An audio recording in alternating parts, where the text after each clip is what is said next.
Welcome to our 6 o'clock or later study session. I apologize, we had so many items on closed session, so we're running a little bit late. So I'm going to call the meeting to order. And City Clerk, confirmation of a quorum. Yes, Mayor, confirming a quorum. Thank you. I see we have Director Teixeira ready to go. We're going to talk about review of Central Park Master Plan guiding principles. Yes, Welcome, good sir. evening. Good evening, Mayor, Council, City Manager, and Santa Clara community. The focus of tonight's study session is Central Park and our update of the Central Park Master Plan. The focus of tonight's session, we're hoping by the end of the presentation you should have a good understanding of the project's background, public input process in 2017 and early 2018, resulting guiding principles, next steps in the master plan update process, and then at the conclusion we look forward to your questions and comments that will help inform the additional work needed on the master plan update. There's also a separate item on the council agenda to adopt the guiding principles and then any amendments that you wish to make based on your feedback tonight. For orientation, as you look at the image, north is to the left of the slide and east is at the top of the image. The slide identifies the existing major park improvements, features, and facilities of Central Park. Central Park is actually comprised of two parcels owned by the city, bisected by Saratoga property parcel owned by the Santa Clara Valley Water District. The east parcel is on the top and the west parcel and Kiley Boulevard are along the bottom. Central Park school site and field adjacent to the numbers 11 and 12 are owned and operated by Santa Clara Unified School District.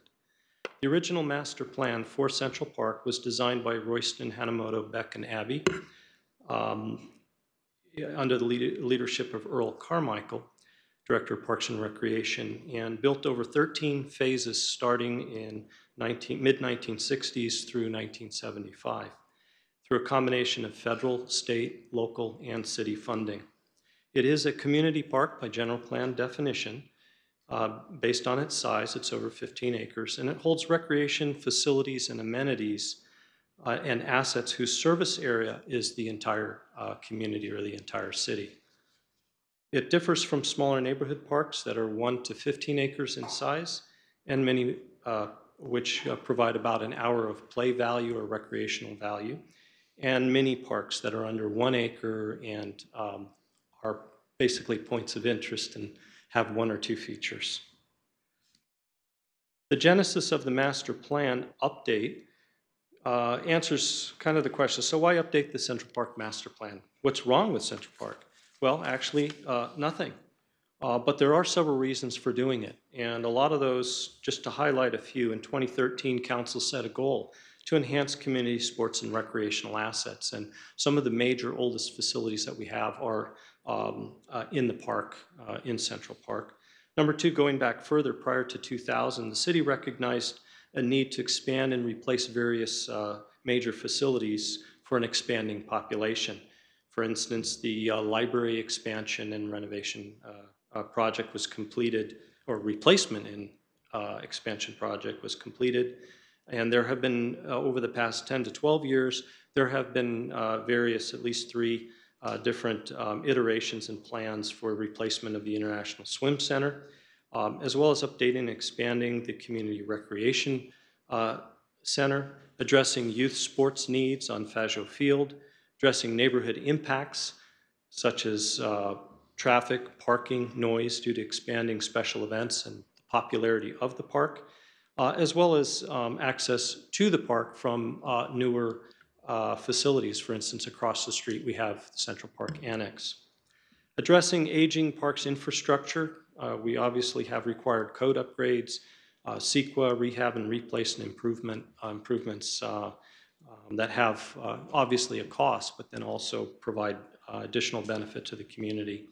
There's been an effort over the last few years, particularly with Measure R, to maximize green space and preserve green space within the city. We have an active sustainability program, and the city prioritizes that.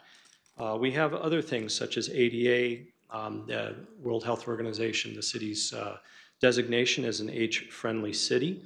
So there's domains now that we would use as lens by which we look at our various programs, facilities, this being a major one, we should do that.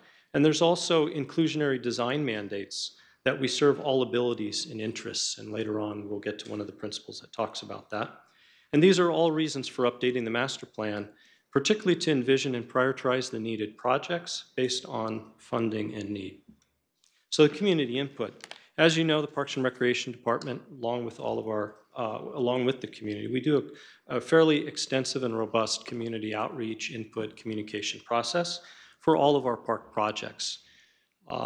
We also try to do various methods of outreach and allow people to communicate in different ways. Some people like community events and meetings, and other people like the anonymity of online feedback.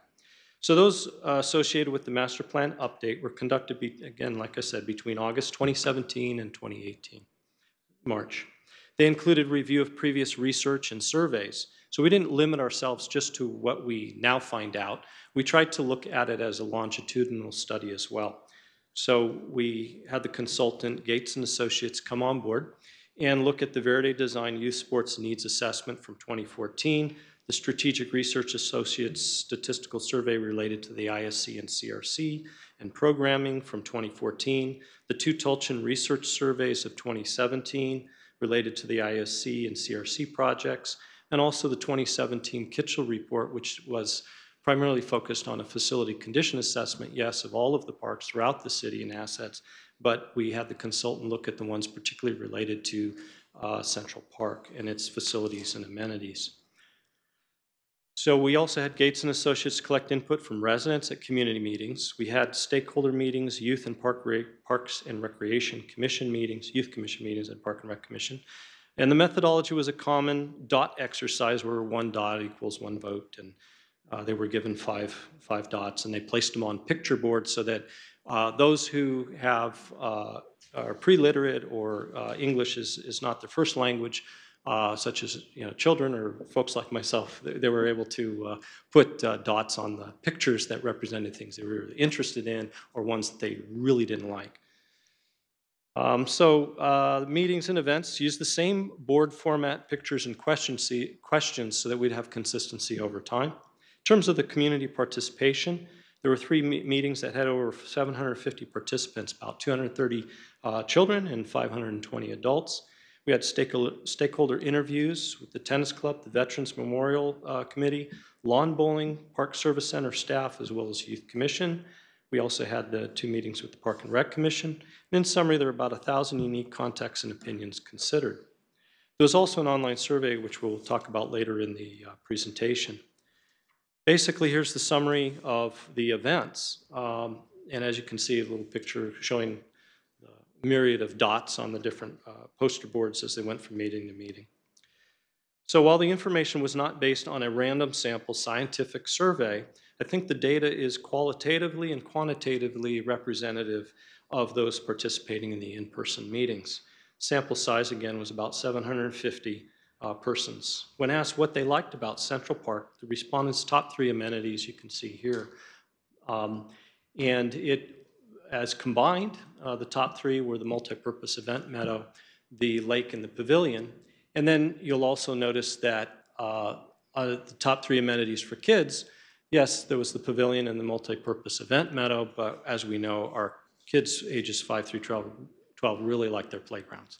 So I think that validates it, whether it was scientific or not. I think if they like playing on it and they go there and they tell you that they do, and they don't do their homework, but that's where they want to go, that tells you something. So the city is planning to replace the Arbor Center playground, and we're looking forward to county participation through grants and hopefully the participation with the Magical Bridge Foundation to make design recommendations as well as opportunities, develop opportunities for local donations to that project. We also asked, what would you like to see? So kind of a future event.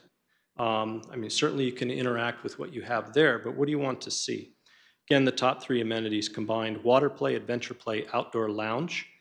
And when you look at adults, passive gardens seem to come to the forefront. And when you look with kids, water play, adventure play, and pump track. So, good question. What is adventure play? Often you hear me talk about the elements of play and the levels such as beginner, intermediate, and advanced. This is more when people are not playing necessarily individually, but also in groups, and it involves advanced and higher level challenges and more complex play elements such as climbing walls.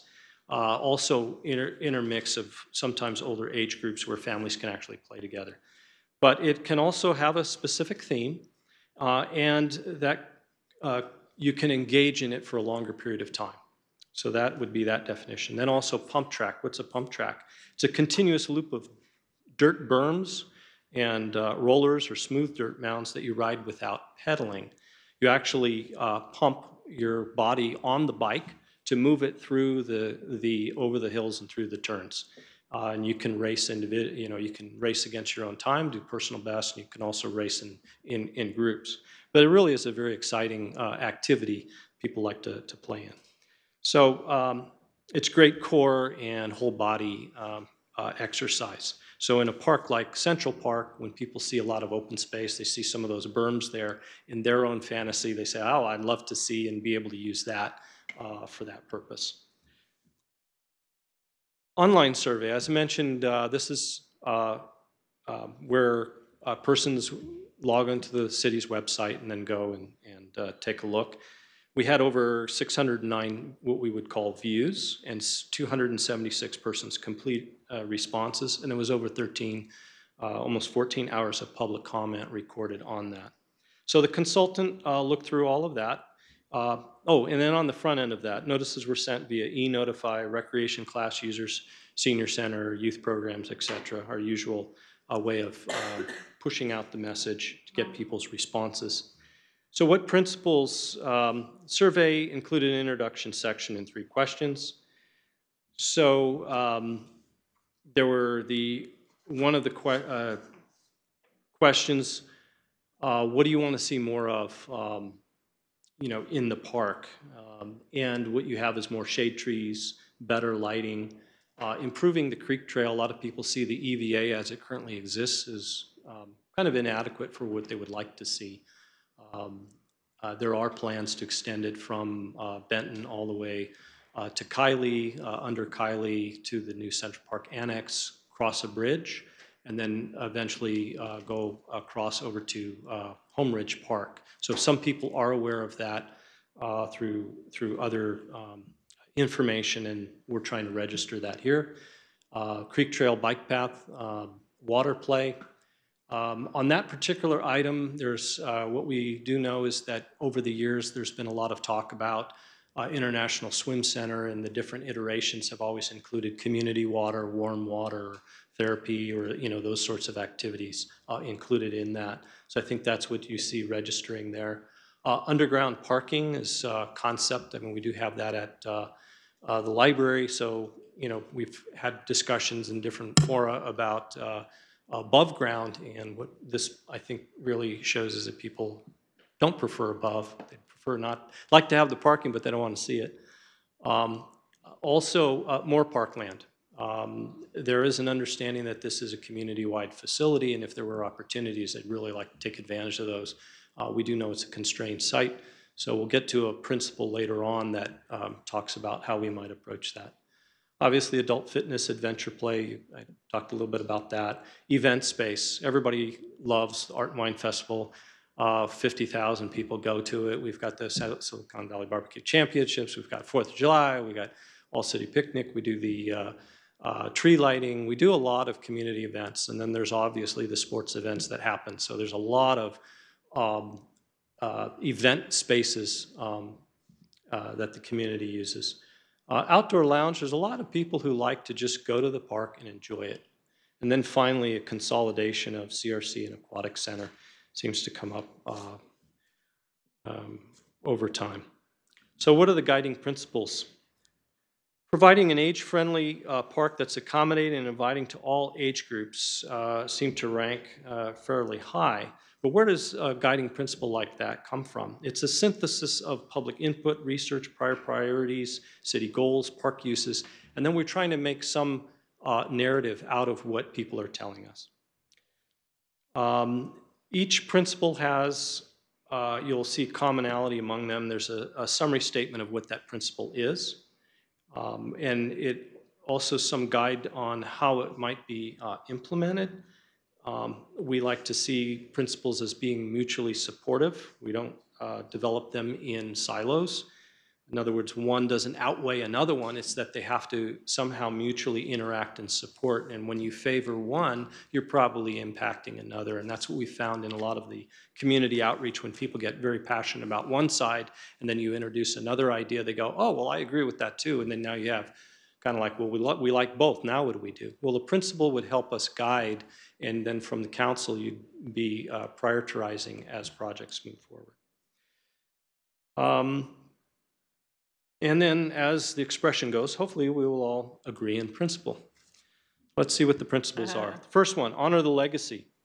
I think there's probably no one out there who would disagree with that. We want to honor the legacy, but what does that mean? And does it mean you can't touch anything or change anything? And really what we found is that there's at least 4 amenities in the park that people would like to honor and cherish, and to the most degree possible not change them. Although on the flip side, if you were to then point out that you don't want to change, it doesn't mean they don't want it upgraded, safer, or improved for use. So obviously the lake, pavilion, Veterans Memorial, and Arbor Center.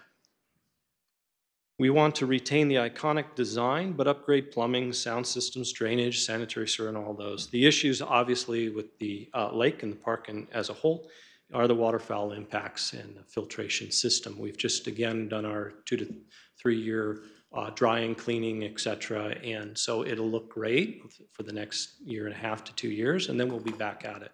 So how can we do that, though, in a more cost-effective way? So sometimes operations and maintenance considerations will also help guide in implementation of a principle. Second principle, providing public visibility. Really on Central Park, through a lot of the studies and over the years, Kylie really is the front door. Tricia and that side of the park is the back door. And a lot of people don't like people driving through their back door, into the park, cause a lot of traffic, parking, and other issues.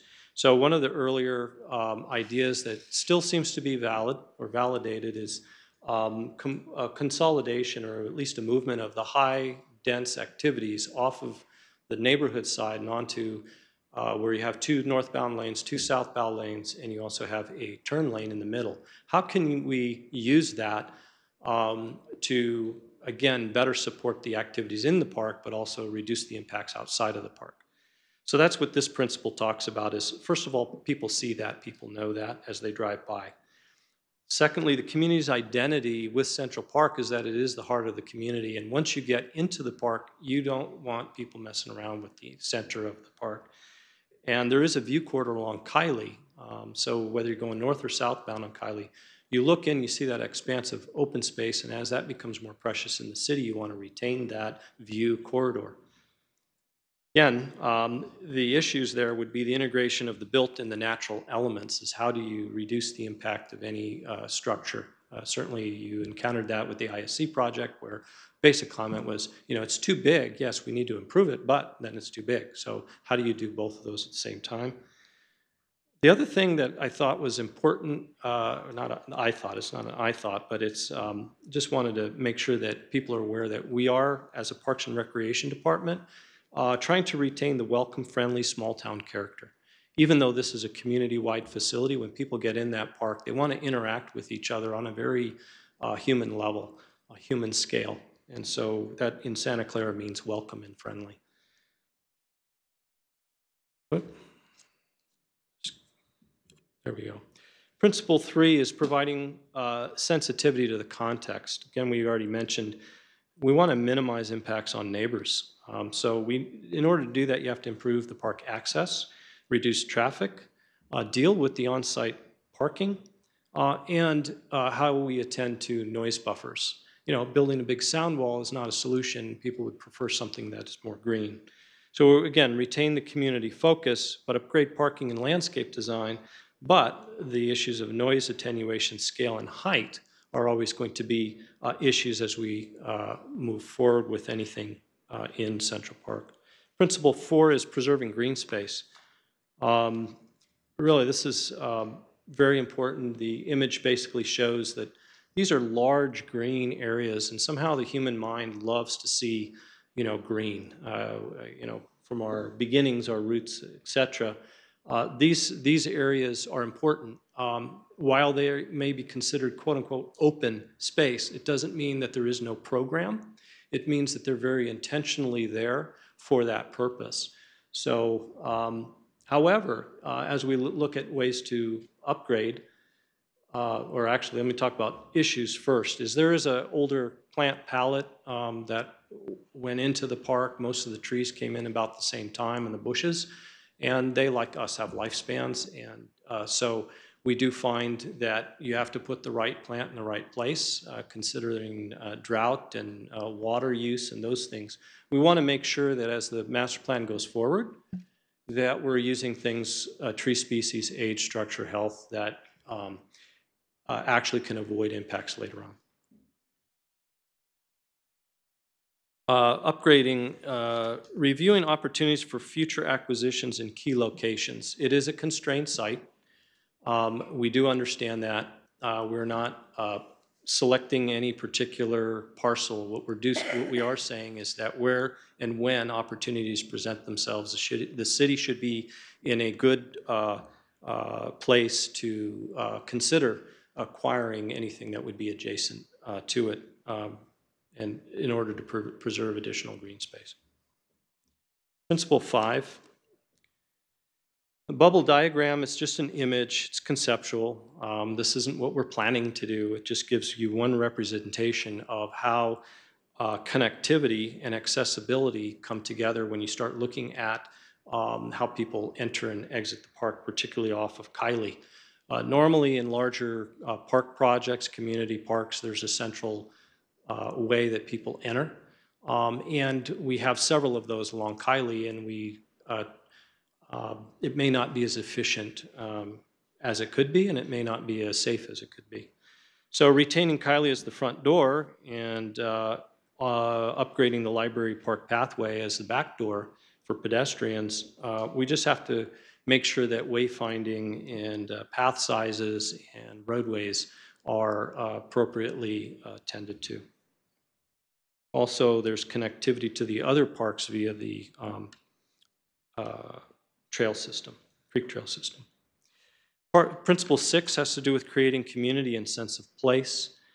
Council's been shown your leadership in terms of looking at placemaking and public event space.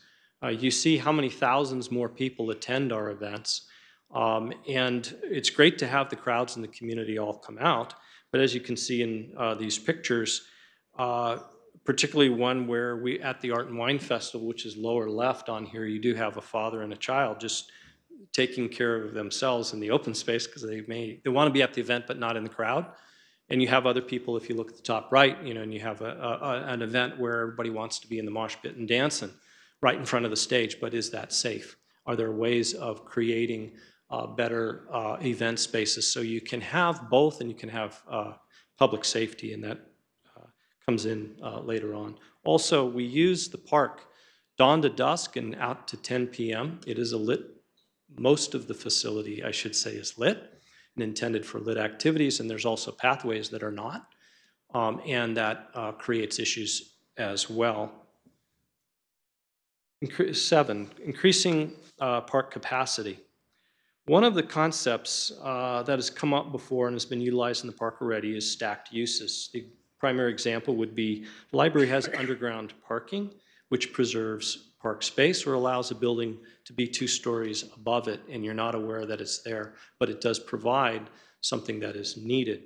As new facilities are designed, there should be attention to how facilities can serve multiple and diverse needs together, and they're multiple and they are diverse.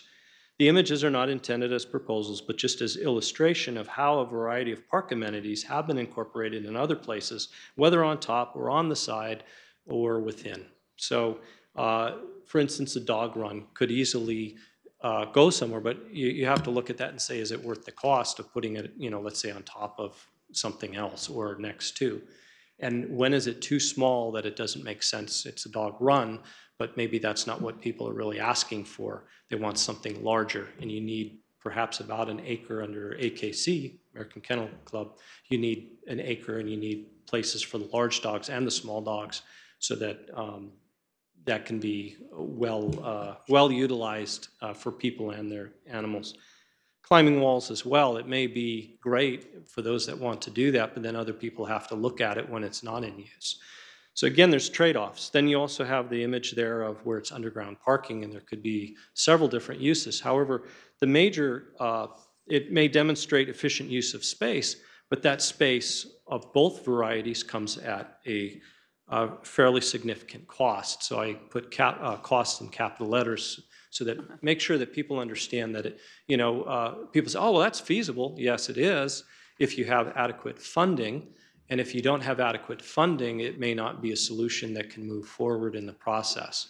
So again, these things interact, and we want compatibility. We need to know what the priorities are, and efficient use of space sometimes is in conflict with the new needs that are being suggested. So not all new needs can fit in Central Park. So the next slide gives some understanding of a little bit of the areas of opportunity to look at for the concept of underground, if that were to be one, and should there be adequate funding, and should the priorities, you're going to serve significantly more people by doing that, or stacked uses. One of the things is, I'll give you some of the thought process, and it's a wild journey, so hopefully take a minute and not get too stuck in my mind here. But A, B, C, and D. So all of these need further review. So we have a large event, and let's say it's at the swim center, and therefore you do parking on the ball field. But we want to intensify the use on the ball field, so we want to make that synthetic turf. Well, now we can't do parking on the ball field, so therefore we didn't solve the problem with the parking for the swim event. So as you can see, they loop with each other. So this could be achieved. You could go down, similar to the library, and the community does prize green space. However, it all comes at cost as a very major factor. Principle 8, inclusive design. Again, we mentioned earlier about Magical Bridge and all-inclusive play.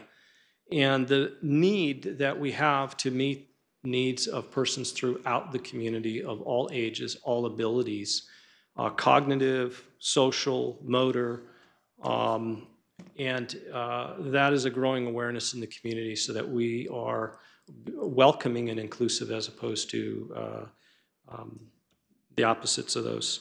Again, cost and phasing of projects is also important. There may be opportunities, so we might prioritize one project sooner or later because it's needed, but because there might be funding coming in the pipeline from another source that would actually let us get it done. So the principle is inclusive design, and we are using universal design principles and research-based developmentally appropriate play at all of the playgrounds that you're doing, not just at Central Park, but in the other parks as well. Warm water therapy, again, comes up as an opportunity. We do have warm water at the senior center, and we do know that the senior population is increasing. So in order to be age-friendly, and not just in one location, but in multiple locations, that is something that we may want to attend to in Central Park. Principle 9, promoting community health and wellness, providing an age-friendly opportunity for intergenerational social and cultural exchange, offering something for everyone. We saw the diversity and the growing diversity of our community in these events that we had, and 35–40% of new Santa Clarans are from everywhere else, and they all have different needs, wants, experiences. And they see, again, Central Park, as much as they appropriate our events here, they always want to tweak it a little bit. and as we all do, to make it our own. So we're finding that. So yes, we would retain active sports and fitness areas. However, we do need to upgrade the aged infrastructure, update it for safety. We do need to prioritize what those community needs are and how differences in how people play different games may impact what we currently have. So natural grass field is actually, while it may serve less people, it can be used in multiple different ways than perhaps a synthetic striped field that you can't necessarily, change out. So again, phasing of projects, community needs, prioritization, and cost become issues. But we do want to be responsive to the new demands, and recreational activities just need to be compatible. Sustainability goals.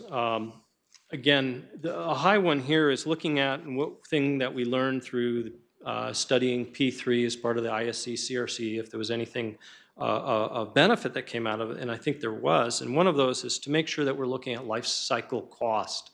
So as we bring in new facilities or we update a facility, we want to make sure that the initial on the initial study, we're looking at how it affects us operationally and also maintenance-wise. Sometimes there are fixtures that we should be putting in or certain things that are required that would actually help lower maintenance costs over time. So attend to that. We definitely have a commitment to lead design and materials, sourcing, and the issues, again, cost, public procurement process, prioritization, and phasing. Principle 11, and we're kind of wrapping up here, natural habitat. We definitely want to be using more native and drought-tolerant species in the ever-changing climate of the world, and things becoming a little more dry. We need to make sure that the infrastructure, the living infrastructure that we put into the park and plants is able to survive and do well. So you've seen us do that even at Santa Tomas and Monroe, where really the plant palette, California native, drought-tolerant, low water use, ability to use reclaimed water as well. And we are filling, Dale, this week, is it Central Park Lake? Yes. Yes. So I'm right. So it is this week, and it's 1.4 million gallons of reclaimed water. So just for the community, and it is a natural filtration system that is in it. Principle 12, using research-based best practices. We need a coherent park theme as well. When people come to a place and placemaking, they want to see that there's coherent, and there's research-based methodologies for achieving that. We definitely have now park standards and specifications, so we will be using those as we go forward. We'll be retaining the best practices. We'll be upgrading the aged infrastructure, but we really are, the issues there will be, what are the measures? How do we know the outcome was successful? So we'll be looking to the community and you for guidance in that, and also proposing some of our own. Principle 13, and this is a lucky 13 added on the end. And as the Parks and Recreation Department, we are in charge of the care and shelter function. And just recently, as well as or I guess as late as last week, the opportunity, there was a fire and there was a potential activation of a community facility for shelter. And so that would involve Central Park or the Community Recreation Center, the shower facilities at the swim center. And as we'll be doing some training later, and also activating and doing live training for community points of distribution in Central Park is one of those for the community. So we might want, as we're going forward, that's something additional that we do need to incorporate. Sadly enough, we've had a lot of high-scale events in Santa Clara, and have to go through in today's day and age, making sure that our public is as safe as possible without seeing fences and barriers to entry, but making sure that it is a permeable but safe park. So that brings us to develop next steps. We'll develop specific projects and scope of work. We'll develop potential design options and cost estimates. Get community feedback, go to commission for review, and then hopefully in the February-March timeline, have you consider a master plan for the park consistent with the principles that you see here, and then to be included in future CIPs as funding becomes available. So now, time for feedback, question, comment.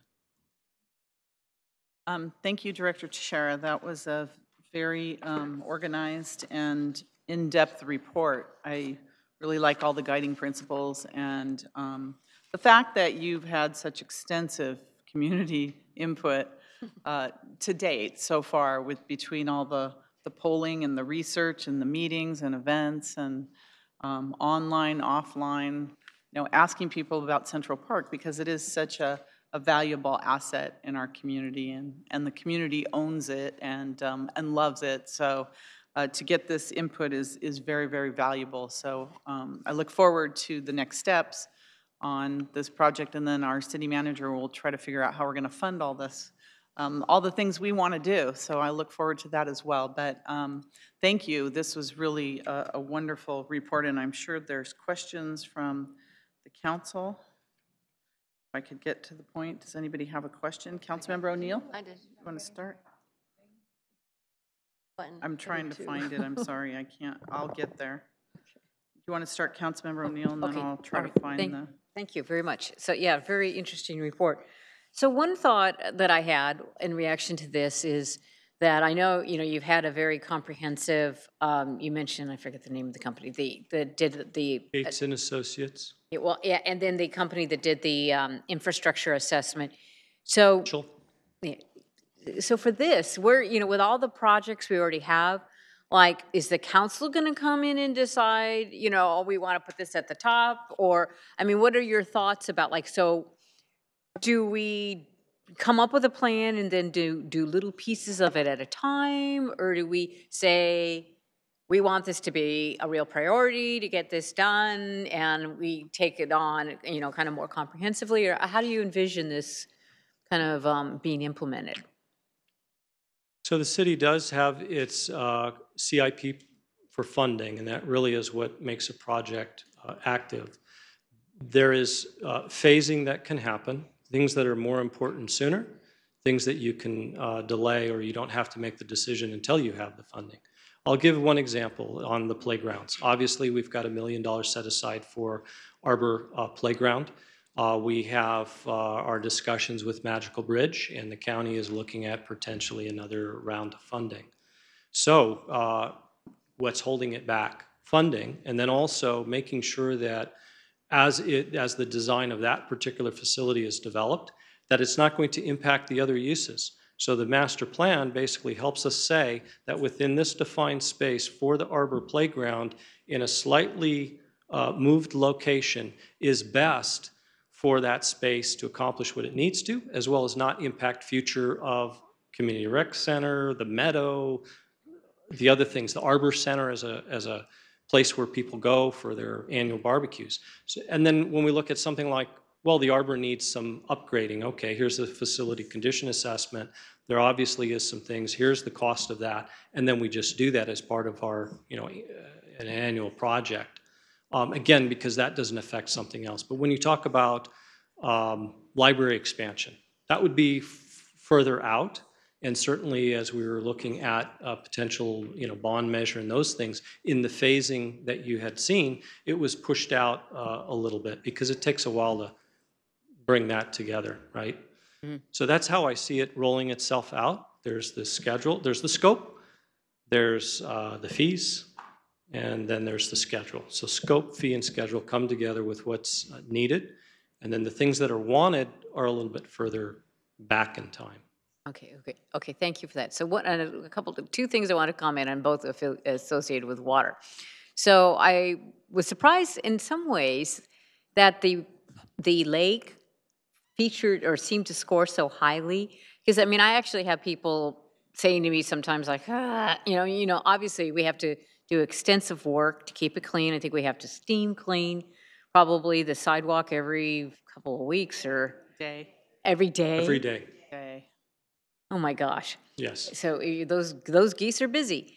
So I mean, has there and then so I see that the lake is still there, and then actually in one of the pictures in the area, if we move the swim center, the area that would be created, there was like another little lake. And I'm a huge, I love birds and love watching them on the water and stuff. I mean, so if we thought about, is there a more natural way that some other place in the city or, up closer to the bay that we could have kind of like a bird habitat or something? I'm just wondering because it seems, any other thoughts you had about those lakes? Knowing that I'm sure you have to keep telling people, don't feed the birds and all this stuff. I mean, you folks live it every day. So any thoughts about the lakes? As a principal and as the feedback came in, I would say that I would be steered in the direction by the community that that's a valued asset and you keep it. And to the degree that you can change other things that influence the maintenance condition, do that. And that's really what we were hearing is, please address maintenance. People love to see that. People love the color. People go there and have, wedding pictures. They just don't like stepping in the, the goose. Well, and the water, it gets pretty yucky looking the pretty color. fast. Yes. It's not like you're looking at, pristine alpine lake. So I was just throwing that out, if there was, like I said, some way to have, some kind of water area that was a little more natural or something that wouldn't require so much maintenance. Okay, and so keeping on my water theme, I noticed on one of your slides, the swim center seemed to, register fairly low, and yet people are very interested in water play. So once again, I was kind of surprised to see that. So does that make us rethink, what priority we put on having obviously we discussed scaling back the original plan to make it more feasible for a new IRC.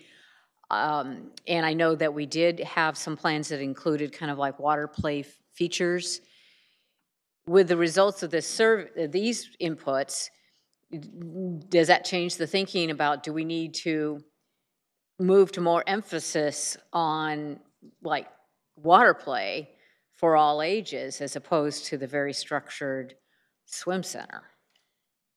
So I'm going to give an educated guess answer, but it's based on the research that we've done. And so you've heard me say this before. It's basically 4 to 6% of the public swims in swim programs, learn to swim, etc. And so what you really see is that there are other people who are not in those programs, who are not at the intermediate and advanced level of swimming and using that as their aerobic activity for the day, or their buoyant water aerobics, etc. And so what you find is that people are looking at the introductory kind of levels and just other experiences of water where you don't have to go and then quote unquote swim and learn a skill. You just go and play. So you see that happening. Also in our surveys, about 25 to 35% of your Santa Clarans over from 2014, 2016, 2017, in each of the surveys we've done, that idea of need, that we need to do something with the swim center and at a very high level, you continue to have that level of support. When you add in the water play feature, people are willing to support the intermediate and the advanced swimming activities because then they can actually access it. So that's what you're hearing, is that there's this greater diversity of residents who would participate if it were there. When you look at the natatorium at the senior center, the same thing is true. We've got a 26-seat, hot tub. You want warm water therapy, you got 26 people. I mean, I don't know any city that has that. And right next to it, you have the training in an exercise pool and classes going on.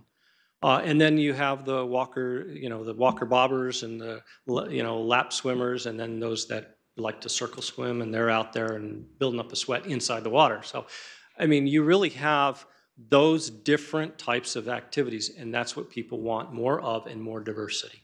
So I don't think that it says to us, rethink your swim center and making sure that you're meeting a diversity of needs. It says, when you redo your swim center, make sure you're taking care of the full community and the diversity of needs. Okay, great, thank you. Thank you. Councilmember Mahan? Thank you. I want to just compliment you on a wonderful report. It's so thorough, and your outreach was great. And I think it's resulted in a very good foundation for future planning of our entire Central Park. And if all of these principles are followed and we are able to incorporate all of these different components into a newly renovated Central Park, I think it's going to be wonderful. I do thank you for your comments on the lake and the swim center, and that certainly comports with Principle 1, which was to honor the legacy of what is there now. Those are very important components, I think, to our community.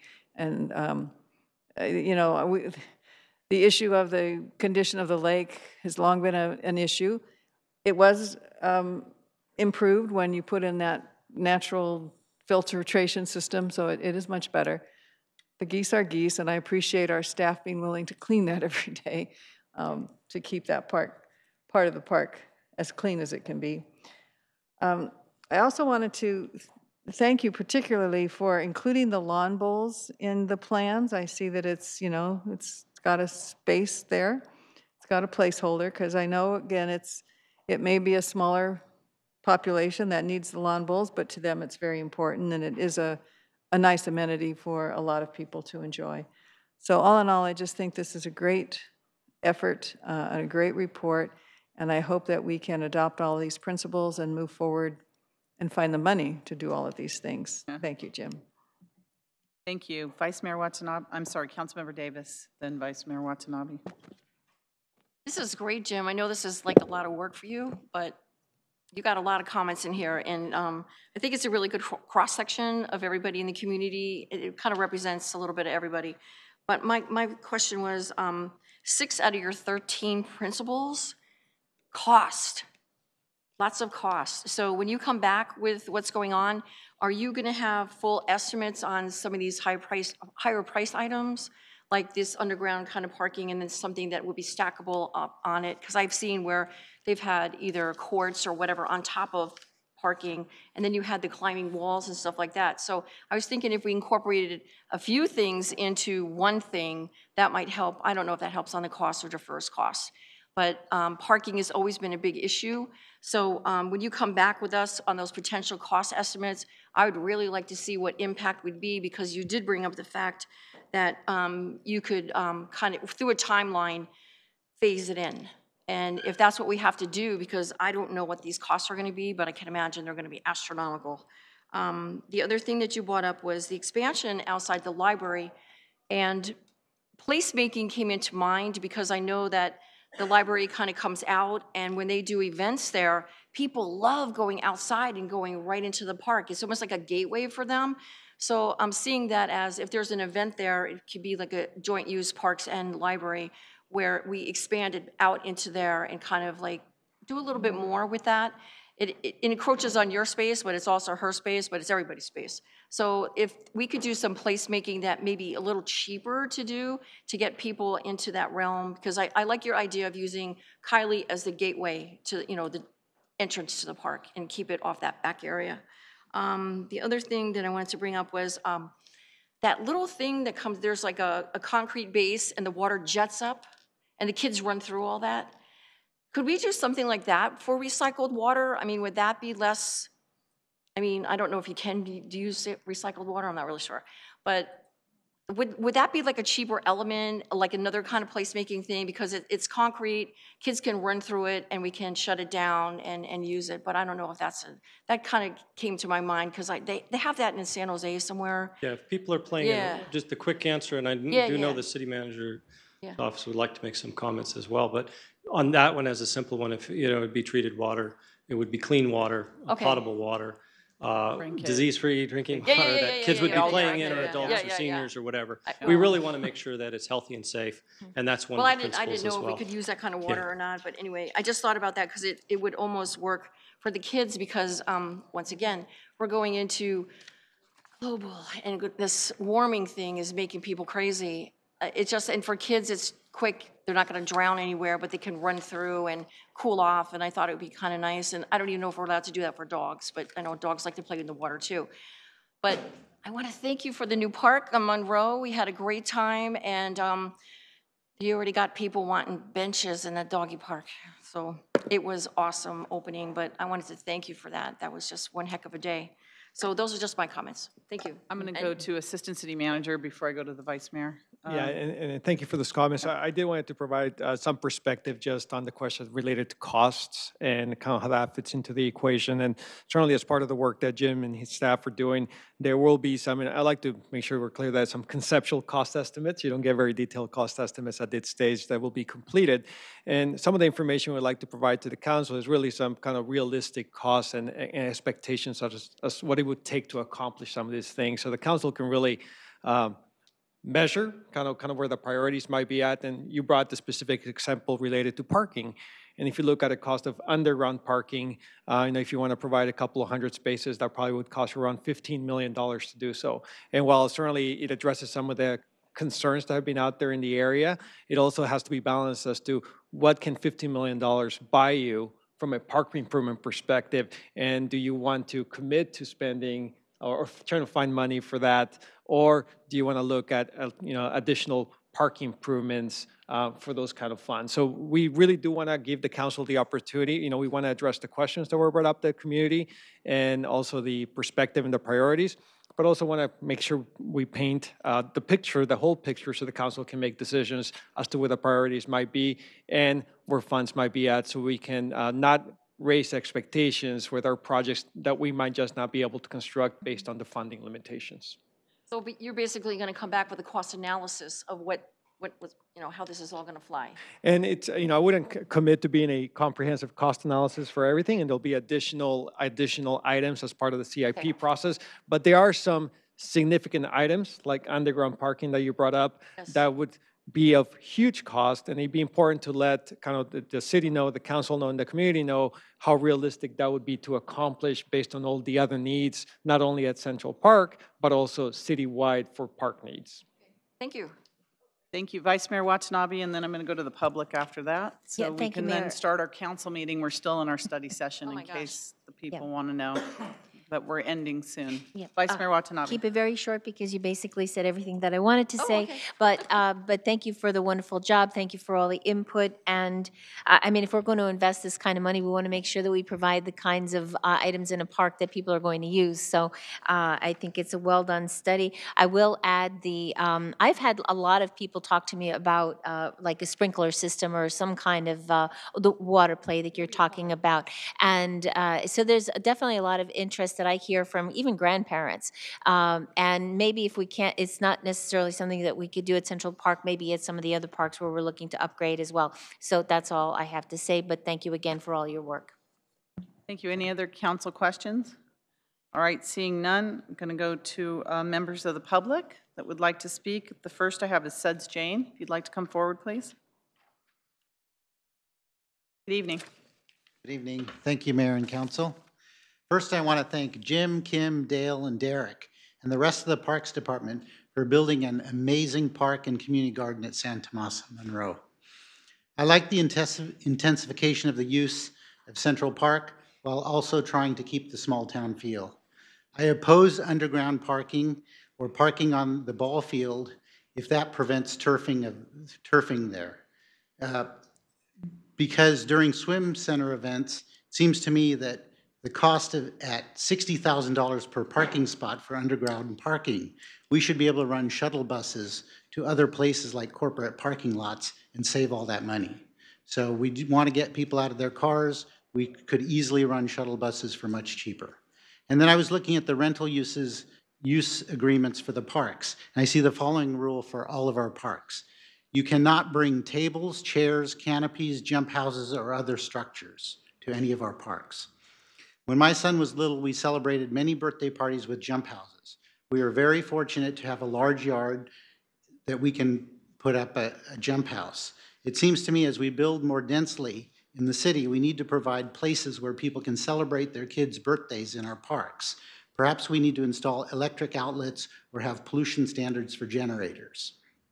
In the era of climate change, we need to look at making sure that we have proper irrigation even for mature trees.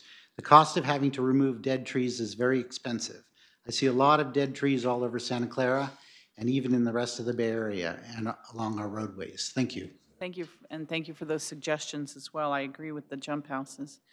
Anyone else? Please come forward. I don't have any other cards. All right. Thank you again for that presentation. Assistant City Manager, do you have any closing comments, or City Manager, on that item? Okay. Yes. The guiding principles is on your consent calendar this evening, just for It is on our formal agenda. consideration. Okay. And thank you, Director Teixeira and the entire staff for that. So if it's the council's pleasure, we can go straight into the City Council meeting. Kathy, excuse me one second.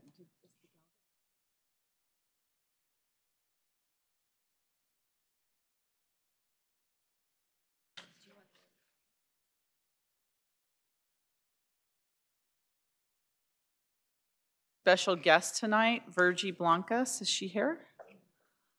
Somewhere? If you'd like to come forward, I'm going to call the City Council meeting to order and ask that we stand for the Pledge of Allegiance, reading the Statement of Values. And Ms. Blancas, I think, has a nice song for us. So if you'd please stand.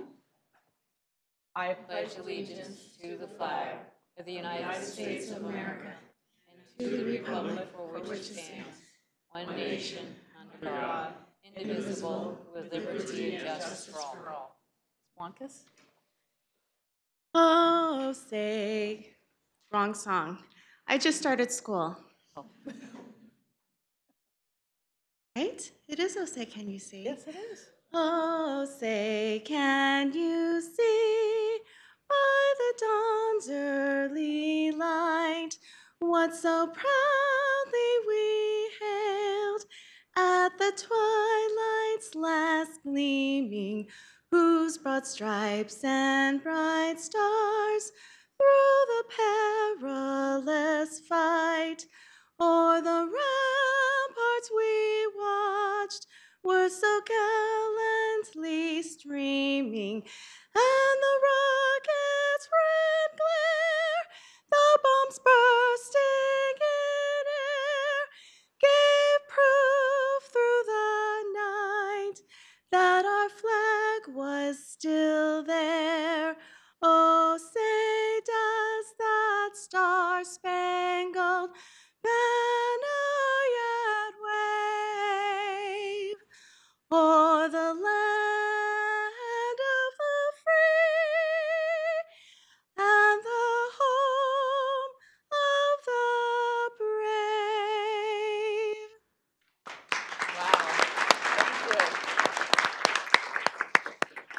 We're honoring her husband this evening, so thank you so much for that. Our statement of values. Yes. As we gather, we humbly seek blessings upon this meeting. May we act with the strength, courage, and the will to perform our obligations and duties to our people with justice to all. Let us seek wisdom so that we may act in the best interest of our people, our neighbors, and our country. All this we ask as we may serve our community with fairness and respect, putting their needs before all. Thank you. Please be seated.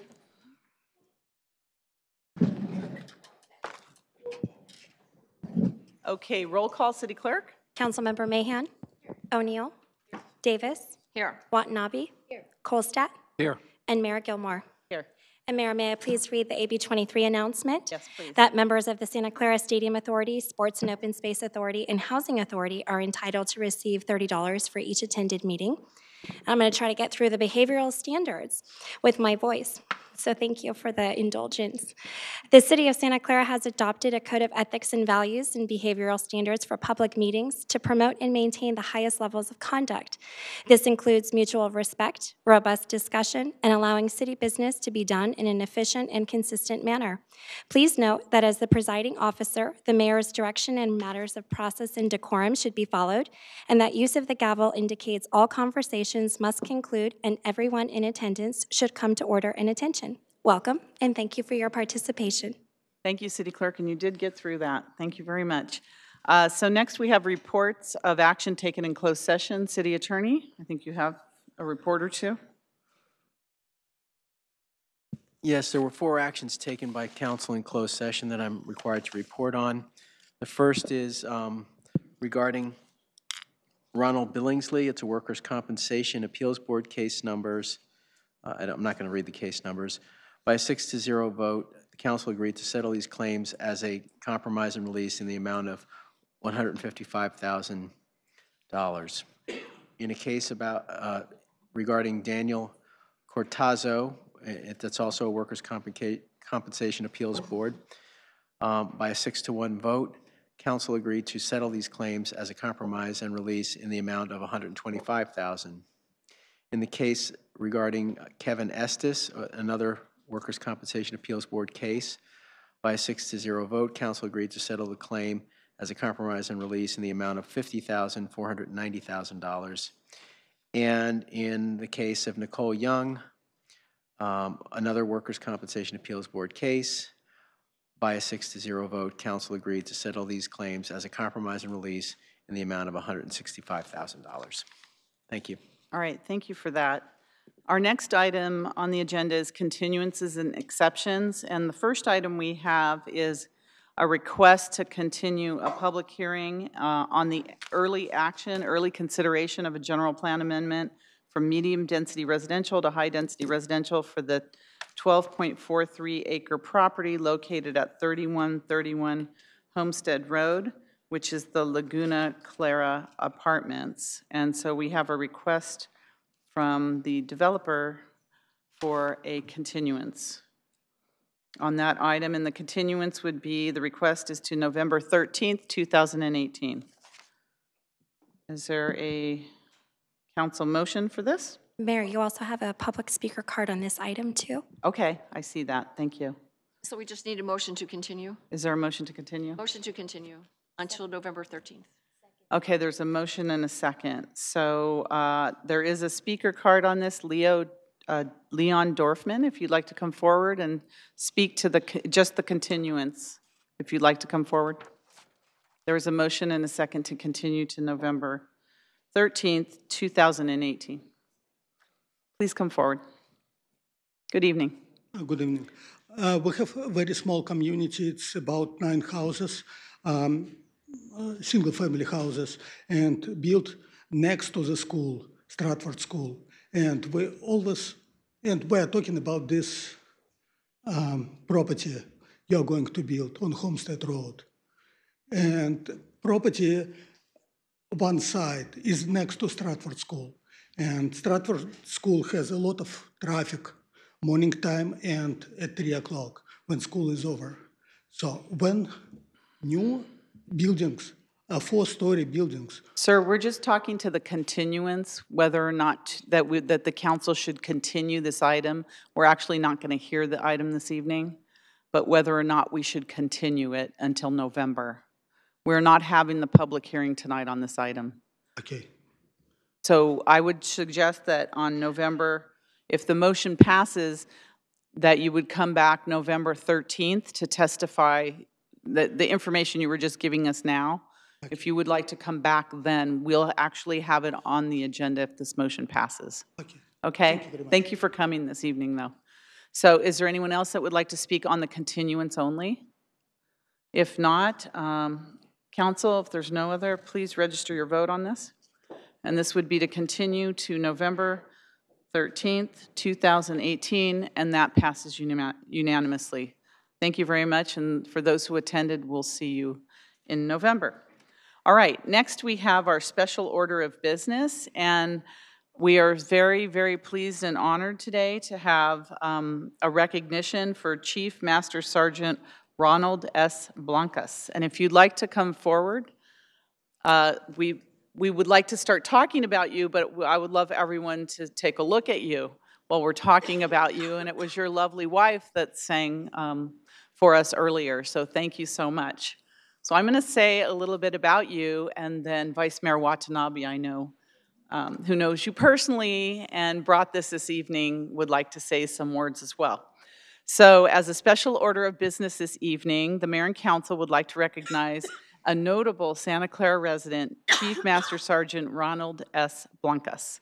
The mayor and council would like to congratulate Chief Master Sergeant Ronald S. Blancas on his recent promotion from Senior Master Sergeant to the rank of Chief Master Sergeant.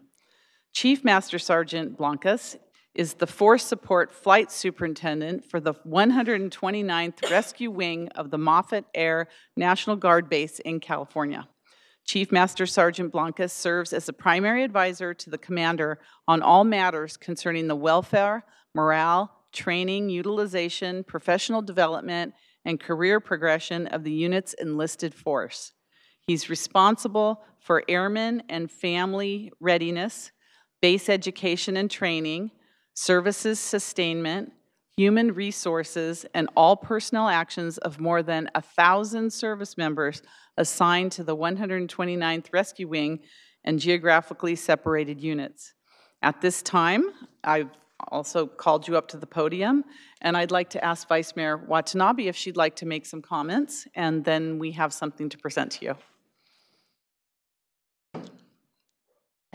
Thank you, Mayor. Yes, it truly is an honor to have you here this evening. Chief Master Sergeant Blancas, I want to make sure I use your title correctly since you've been promoted. But no, about a year ago, I had the good fortune to be able to go out to the Air Force Base and attend the brand new opening of the 129th Rescue Wing and entrance. And I was there on behalf of the city, and this gentleman comes up to me in his uniform and says, "Hi, Kathy," and I turned around and it was Chief Master Sergeant Blancas. And I said, "What are you doing here?" And he said, "I work here." And I said, "I had no idea." So he was just so happy to see a representative from Santa Clara at the event. And I have to say, being out there was just such an eye-opening experience. And I've learned myself, just from talking with him and some of the other military officers, just how much they contribute even to Santa Clara and how many of them even live in Santa Clara. And so, you know, I know they have a good relationship with their neighbors in Mountain View and Sunnyvale, but I think it's time for Santa Clara to have a good relationship with those officers as well, because they definitely contribute a lot to the community around us. And even I learned recently that they were up in assisting in the car fire and helping provide assistance there in the cities to make sure that they weren't vandalized or and just protected during those events. So they provide more than just, you know, they do deploy to areas around the world, but they also assist us in the communities around us. Our Chief Master Sergeant Blancas is a resident of the city of Santa Clara, and he has a lovely family. You just heard his wife, Virgie, sing. She's a teacher at Pomeroy, and he also has a son, Ronnie, who is a senior at Santa Clara High School, and a daughter who's also studying to be a teacher, and young Reese, who is also on the sporting soccer team. So they're very engaged in the community. They're wonderful Santa Clara residents, so that was even more reason why it was important to honor you here this evening. So thank you for being here. So we want to thank you for your many years of service to the United States and to the United States Air Force, and to let you know we're incredibly proud of you here in Santa Clara. So if you'd like to say a few words, we would be honored. Mayor, council members, I just want to say thank you so much. This is such an honor. And like Vice Mayor Watanabe said, I hardly see anyone from Santa Clara out there representing when we have these events, and I was so excited to see her. I was like, wow, I'm glad you're here, and just super excited that we're making that connection and bridging that gap. Thank you. Okay, thank you. We have a proclamation to present to you, so if you'd like to join us up front here, and if you have family members or colleagues that we would like to put in the picture as well, please come forward.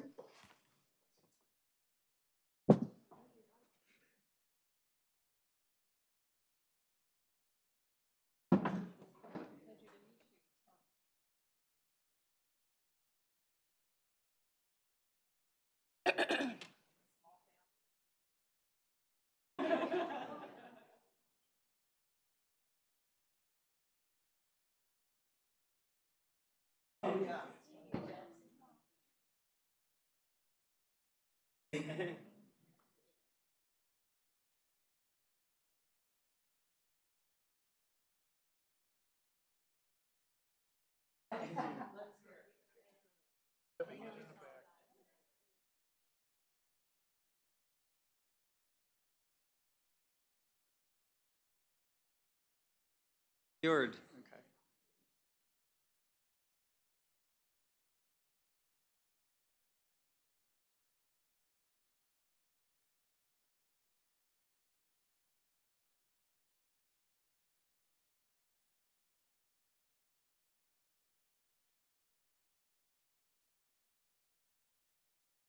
You want to take with yours?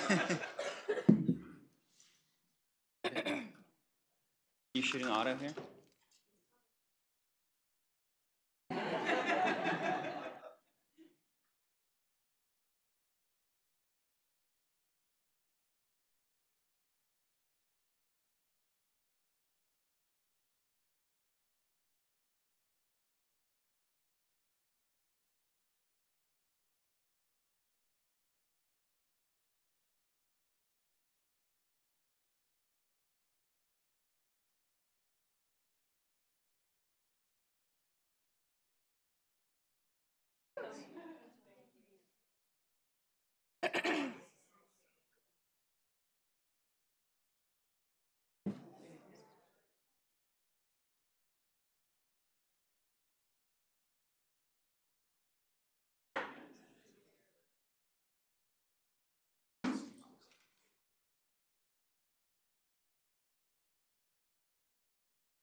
Okay, our next special order business is a proclamation of National Payroll Week.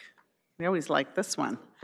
So we would like to announce that September 3rd through 7th, 2018 is National Payroll Week, so everyone gets paid during that week.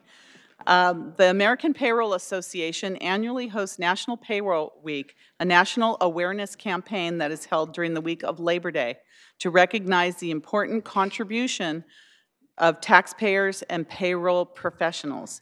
At this time, I'd like to invite the representatives from the Silicon Valley chapter of the American Payroll Association up to the podium. So hopefully here today I have Nadia Camarena, the chapter president, Ann Yim, the secretary, and Hannah Hanaidi, the director at large, and I hope I got your names right. Welcome, welcome.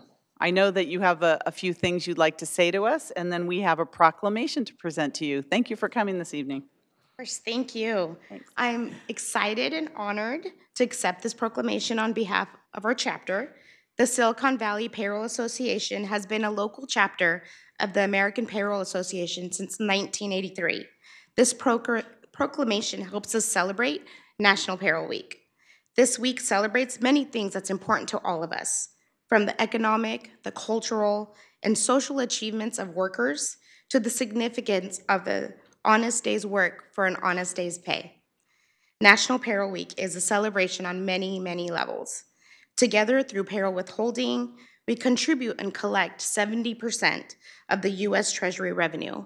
During the month of September, we will take time to educate our local communities in honor of National Payroll Week. Thank you for helping us recognize our hard work in this community. And thank you for everything you do. Yes. So.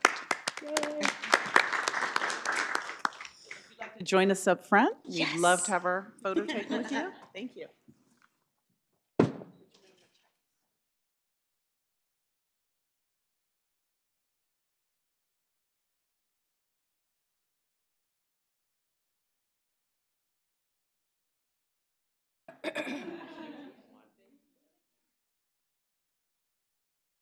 In the same spot.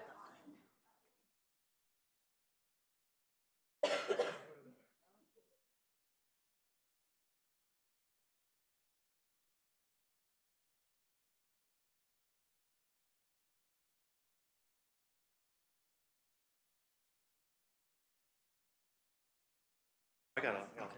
You too.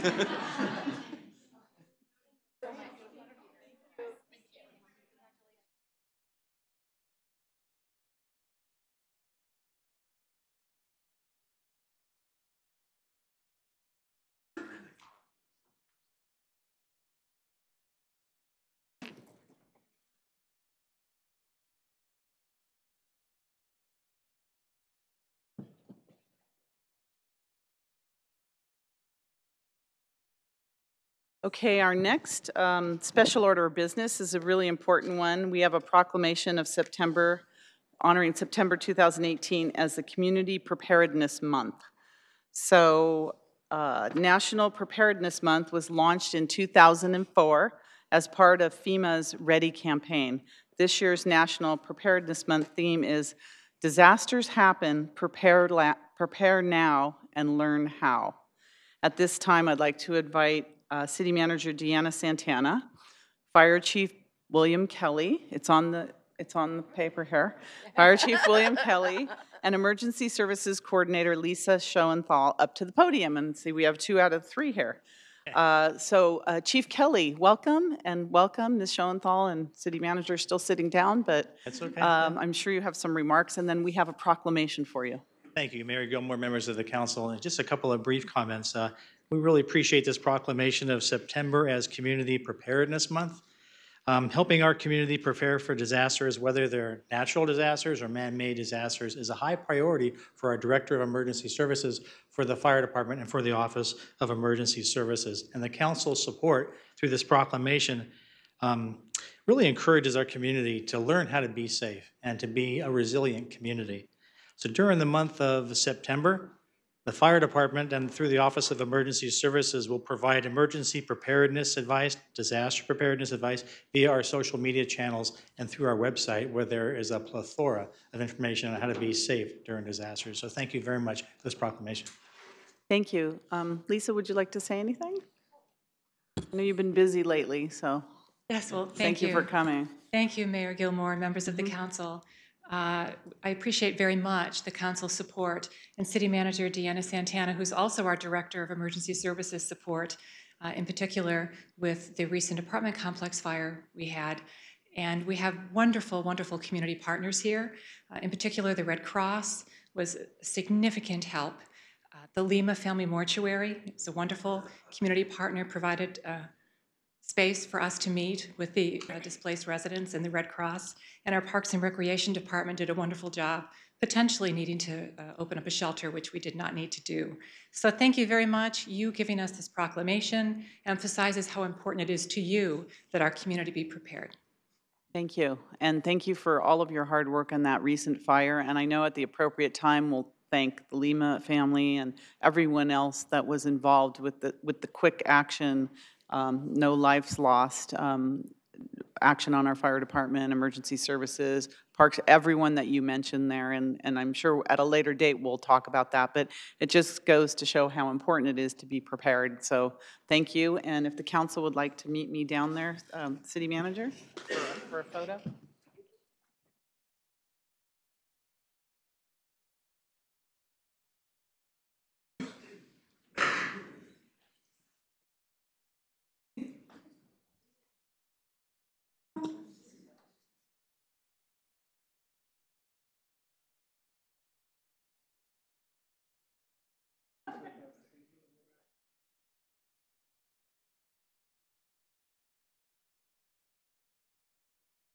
One, two.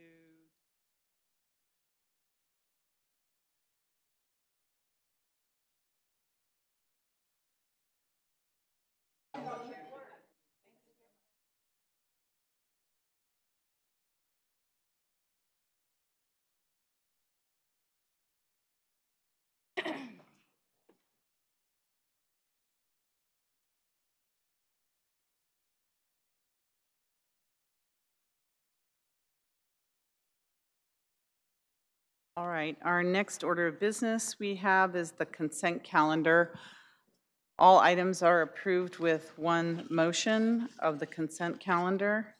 And I have one item to pull. Is there any other members of the council? I'd like to pull item 2R just for a slight discussion on the item I'd like to pull is informational report on the Metropolitan Transportation Commission campaign for transformative projects and Stevens Creek West San Carlos corridor study.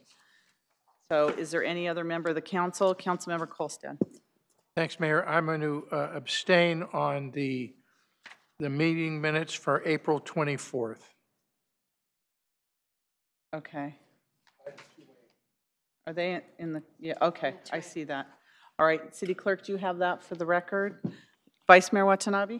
Thank you, Mayor. I'd like to pull 2D and also 2U, not 2 and U. I got it. I got that. I think. Anyone else on the council? Any member of the public want to pull an item from the consent calendar? Motion to Okay, so approve there's a motion to approve the consent Balance of the calendar, remaining the balance. Is there a second? Motion second. Any discussion on any item? Any member of the public? Okay, please register your vote for the consent calendar approval. And that passes unanimously. So we have 3 items that were pulled. The next we have is public presentations. Are there any public presentations? City Clerk, do we have any cards? Okay.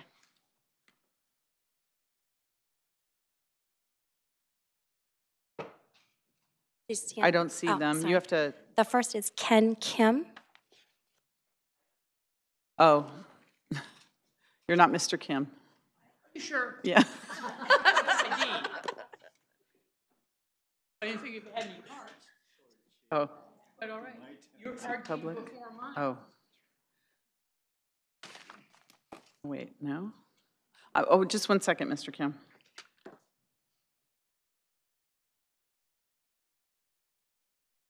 It's not working. Okay.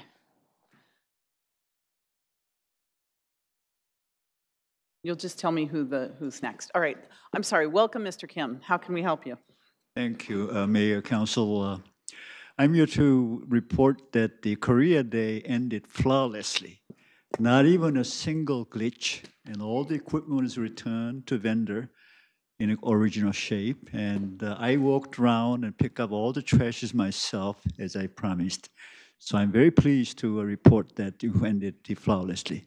And second item I'd like to say is, because of the due diligence and compatible shopping, I came under about a little over $3,000 from the 10 grand was granted initially. However, there are a couple of items that, first of all, I was told by staff that I'm not entitled to have that insurance premium that I paid $200. I thought it was a part of the deal, but somehow staff told me otherwise. So I'd like to bring that up to your attention.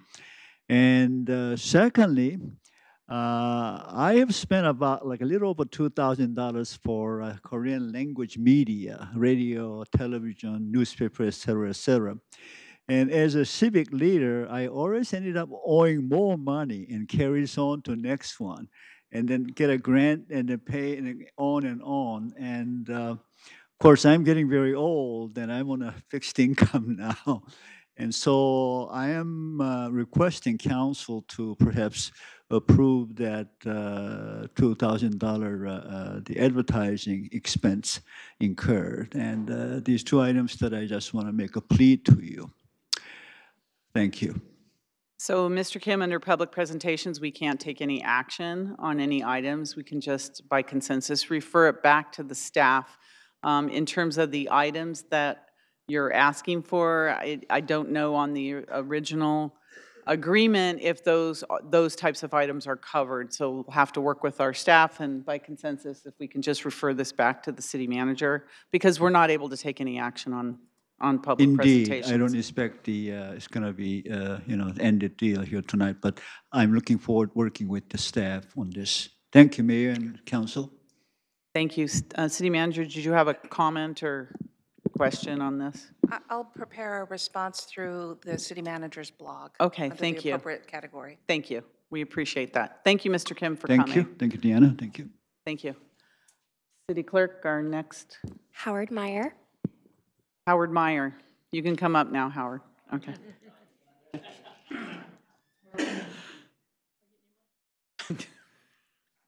Good evening. Good evening. Okay. Just don't start until we each have a copy, if you don't mind. I won't.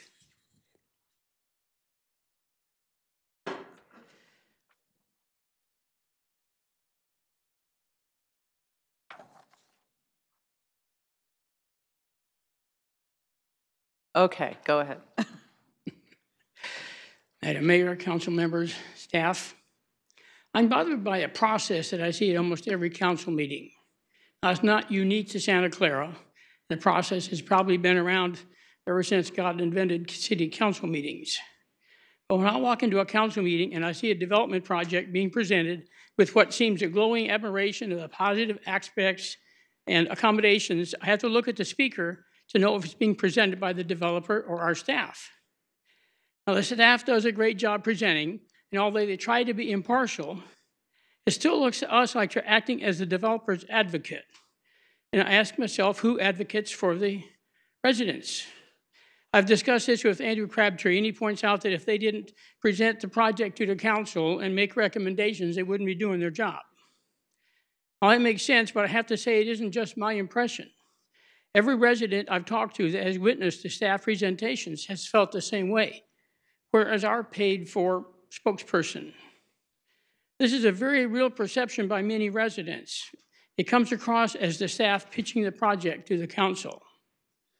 Many of us would rather see the developer present their own project with the staff follow up with recommendations and relevant comments and answer questions.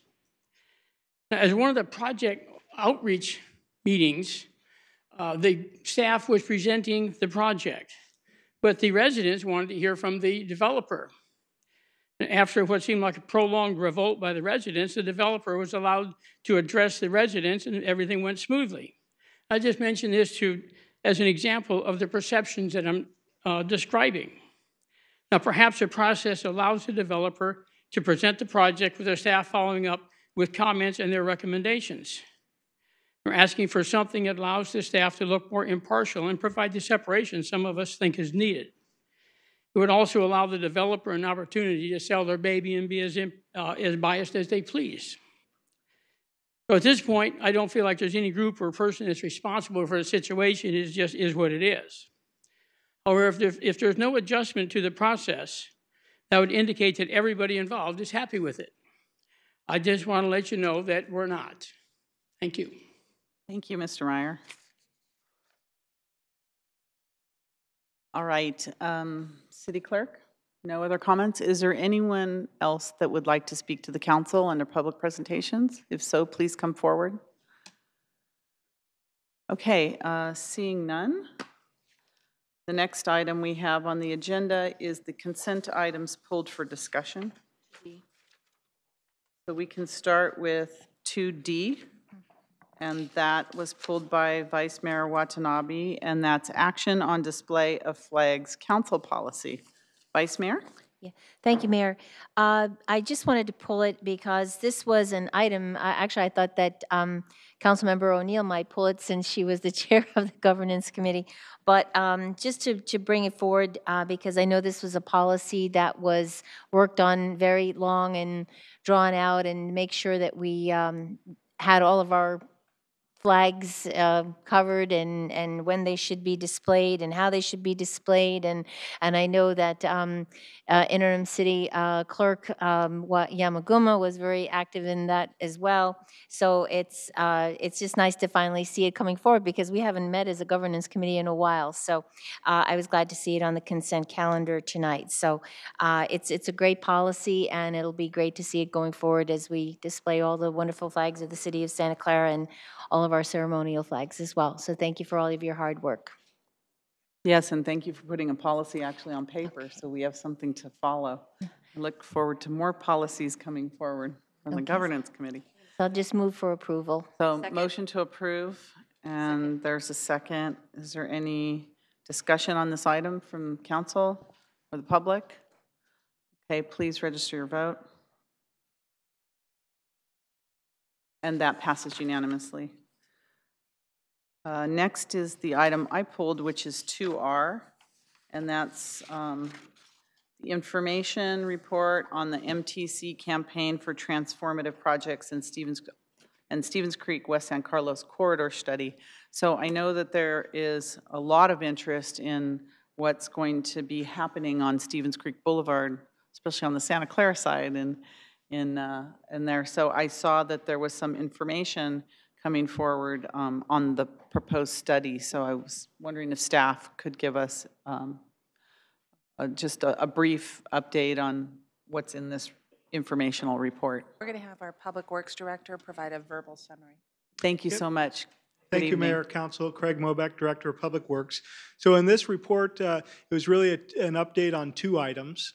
The first item being some work that we've been doing with the VTA, the cities of Cupertino as well as San Jose. And about a year ago, there was a study session on the urban villages along Stevens Creek, recognized a need to collaborate on different transportation initiatives along that corridor, as well as complete streets and things of that nature.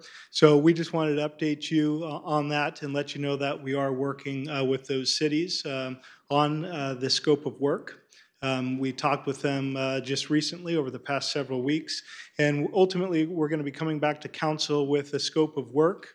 They have indicated that costs, there could be costs of up to $2 million for the study, so they're looking for all the cities to take part in payment for those items, and so we would be coming back with to obtain approvals from council as well as obtain some budget for that work.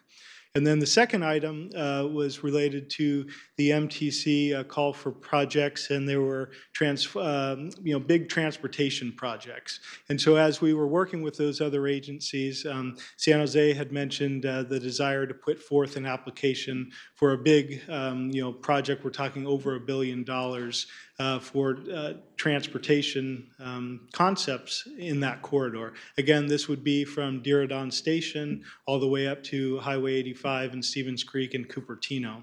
And so things that they'd be looking at, potential BART, potential underground or overhead transit systems, really big projects. And so we want to partner with those agencies. That's why we wanted to inform you of that and submit that application. And then ultimately we'd hear back. Those call for projects went out not only to public agencies, but any individual. And so they'd be looking at the top 5 to 10 projects related to that. So that was the intent of tonight's agenda report, was just to provide you with those two updates. Thank you. Councilmember O'Neill, I don't want to put you on the spot, but I know that you're our representative you're the vice chair of the VTA board. And I don't know if you have any comments about the Stevens Creek, the corridor study and where that is with your VTA. Well, as Director Mobeck is referring to, so VTA was willing to undertake a study based on the shared concerns of Cupertino, Santa Clara, and San Jose, based on a lot of the development that's going to be happening. And as Director Mobeck referred to, the urban villages that San Jose is currently planning to construct on the south side of Stevens Creek Boulevard, which is in their jurisdiction. And then we have, actually there are thousands of students that go to De Anza College every day, and a lot of them come from as far away as the east side. And so we have a need to transport those students more effectively, and looking at the plans for Diridon Station. So with everything going on, it was kind of like, if we don't do something, and we already are experiencing it, no one will be going anywhere because it was going to be total log jam. And so we wrote a memo, and we said we really think that before we go further with some of the developments on Stevens Creek, that we really need to study what are the possibilities. I mean, and there literally have been discussions of, I won't mention which company, but asking a certain company that's caused a certain amount of traffic in that area to fund drilling a tunnel all the way, and I've had some, they've been doing like kind of off the top of their head estimates about what something like that might cost. So I think it's great that we're able to tap into this effort from MTC. And hopefully, I mean, I would think that this project, this corridor would attract a lot of attention just because of the types of businesses and, Santana Row and Valley Fair and what they are hoping to do with Diridon Station, that we would be a very good candidate to go further up and hopefully into the study process, and we hope get some money, because as I said, where we are right now is that I don't know if any of the cities have come up with adequate money to fund the study with the kind of budgets tightening. But so I'm really appreciative that we're participating. And thank you, Councilmember O'Neill for representing our interests on the VTA, and we just want to make sure, because there's a whole area of town that is very, very interested in what happens on Stevens Creek Boulevard and the potential development on the San Jose side on Stevens Creek Boulevard and how that affects Santa Clara. And we just want to make sure we're front and center in all the discussions. So thank you for representing us, and thank you, Director, for all your work on this as well. So I just wanted to bring it to attention, bring light to this issue, that to let our constituents know and our residents know that we're on top of this, and we're trying to find solutions to the ever-growing traffic issues in this area. So thank you very much. Is there a motion to approve? Approve. And a second. Is there any member of the council that would like to speak on this issue? Any member of the public? Okay, please register your vote. And that passes unanimously.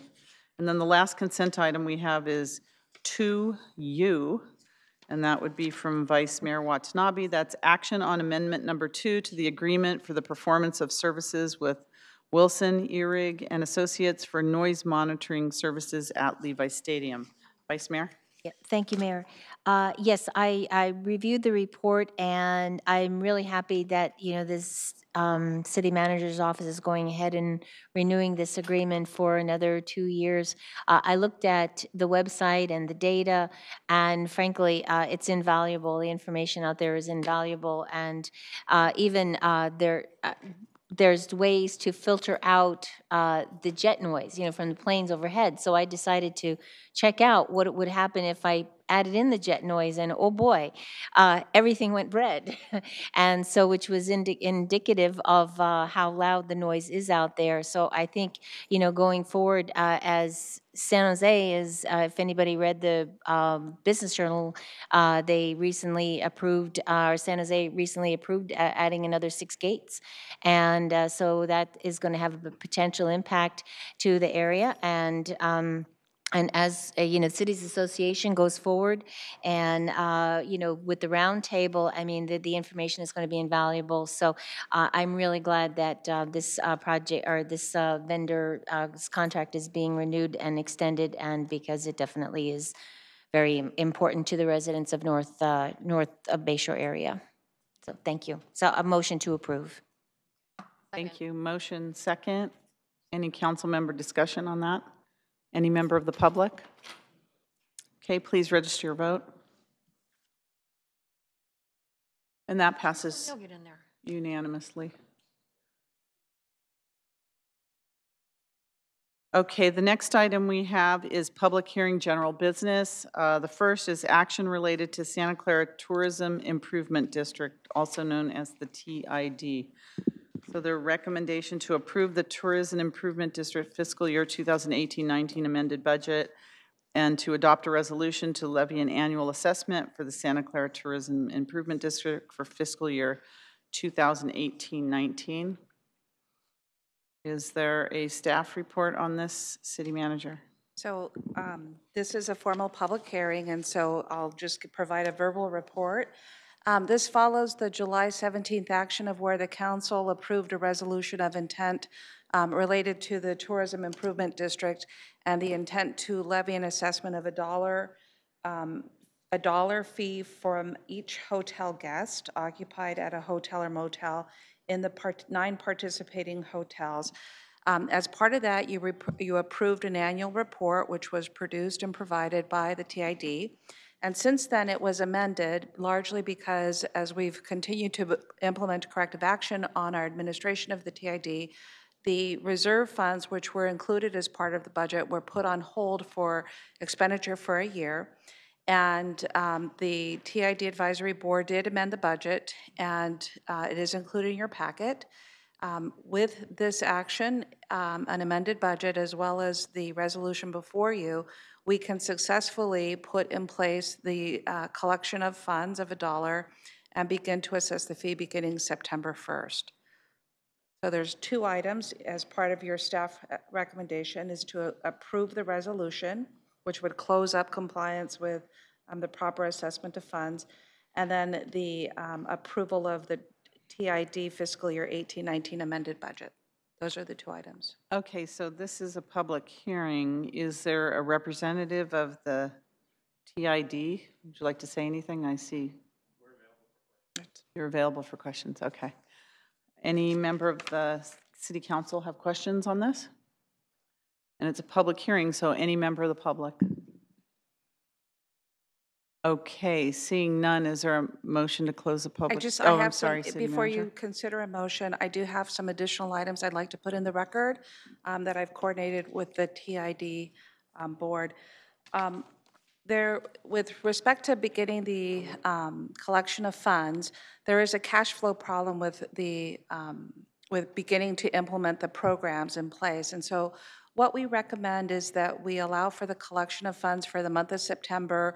We receive the report backs of the financial amounts collected so that we can begin to release funds on an earlier basis. Generally, we release funds on a quarterly basis, but because there is a cash flow problem with the most recent set of events, we'd like to begin to issue funds sometime in the late November, in the mid-November timeframe, so that we can continue to sustain services and programs that are funded by these collections.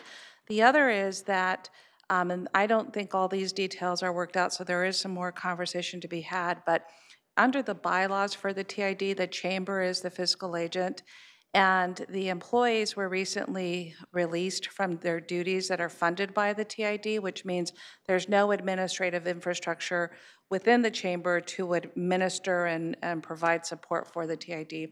We've had one brief conversation where we brainstormed. Staff may have had additional conversations with TID members, but our thoughts on how to approach this to keep this program sustainable is to use the administrative and financial infrastructure through the convention center. We have where we'll hold the funds, we can release the funds, but we also have protocols in place recently that we put in place to make sure that checks issued, we are reconciling them with our own accounting and things of that sort. And so I think there's a way there to make it work to be successful, but I just wanted to put that in the record that with that, there may need to be some changes with respect to bylaws. The TID Advisory Board would need to handle that, but administratively, I think we can find a way to make this work. And are the TID representatives in concurrence with those? I would call JP up, and he's nodding yes, but we did have a brief conversation. Could we have that nod with... on the record, please? Good evening. Good evening. Perfectly accurate and in line with everything that we've discussed so far. So indeed, we need to look at the long-term fiscal agent and determine who the management organization will be. But for the time being, we have adequate means of restarting the program that the TID funds. Okay, thank you. Thank you for that. So while not on the council agenda, you can take it up separately after you close the public hearing on these two items. But I would ask the city council to consider authorizing me to enter into agreements in order to put this pay structure in place in the event that an agreement is required or that we need to establish the protocols on paper that we can agree to. Okay. Thank you. Again, any member of the public before we close the public hearing? Mayor, if I may just state for the record that in addition to no verbal protests, there were also no written protests for this item. I'm sorry, can you say that again? There were no written protests for this item. Thank you. It's her voice. Leave her alone. Motion to close public hearing. Okay, so there's a motion and second to close the public hearing. Please register your vote. And that passes unanimously.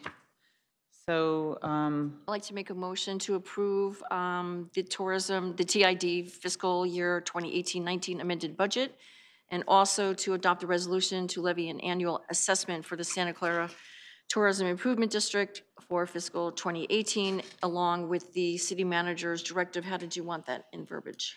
was that a... Do I have to put that in your motion? Enter into agreement. Enter into an agreement. To put the pay structure in place. Okay, and that will go through the convention center. So those are three. City clerk, did you have that? Yes. All right, is there a second on that? Motion second. Any discussion on that?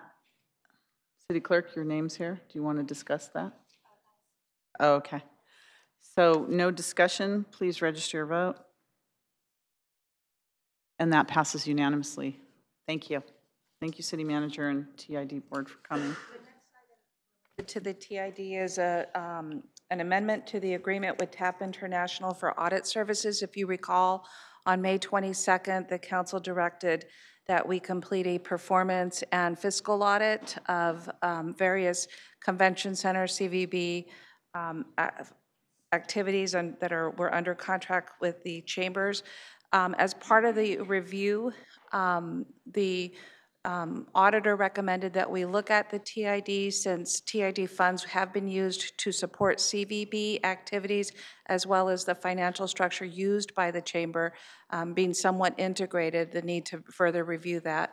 I think it's a good idea also, just given the corrective actions that have recently been underway, and to make sure that we understand lessons learned and how to move forward. Okay, are there council questions on this? I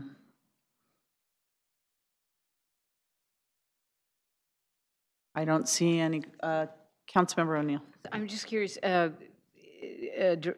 Manager Santana, do you know when, then, even with this amended contract action, would we still be, will we be waiting until all of this work is done to get a report from the auditor, or will the auditor be giving us a report on like work that was conducted under the first statement of work? Or I can talk a little bit to schedule, and then what some of my initial thoughts are. The chamber has our director is here, who's confirmed that we will be receiving our document requests that we made sometime this week. Thursday's the target date, Friday possibly if there's additional information. I think it's important to let the auditor determine the sequencing of how to issue the final audit in the event that any information that's included in in those sets of documents impacts any findings that will be issued. And so it could be that in her assessment, she's prepared to issue the final audit and she'll issue a separate TID audit, or it may impact some of the findings that she's already prepared to make. Okay, thank you. And because she's independent, I think it's best that she make that decision. Okay, great, thank you. All right, I see no council questions. Any questions from the audience? All right, seeing none, is there a motion? Motion to approve staff recommendation to approve and authorize the city manager to execute amended and restated agreement for the services with TAP International for performance and financial audit related to the Convention Center Bureau, Visitors Bureau, and the Tourism Improvement District for the total amount not to exceed $155,020. Number two, to authorize the city manager to make minor non-substantive modification, sensitive, my brain is gone, modifications if needed. That's my motion. Second. Okay, there's a motion and a second. Any questions, discussion? Seeing none, please register your vote. And that passes unanimously. Thank you. All right, next is action on the renewable power purchase agreement with Viento Loco Wind LLC. City Manager or Director of Electric Utility, John Rockema. Welcome, Director Rockema. Thank you very much.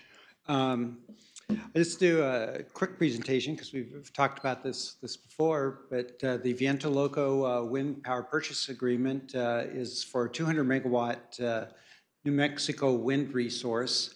It's a 20-year power purchase agreement. The cost will be approximately $28 million a year. Now, this project is connected through the SunZia transmission line to Palo Verdes, which is actually part of the California Independent System Operator hub. So it makes it as if it's a California resource. And we expect it to be in commercial operation in December of 2021. Now, New Mexico wind is some of the best in the nation. It's probably 20% better than California wind as far as average resources go.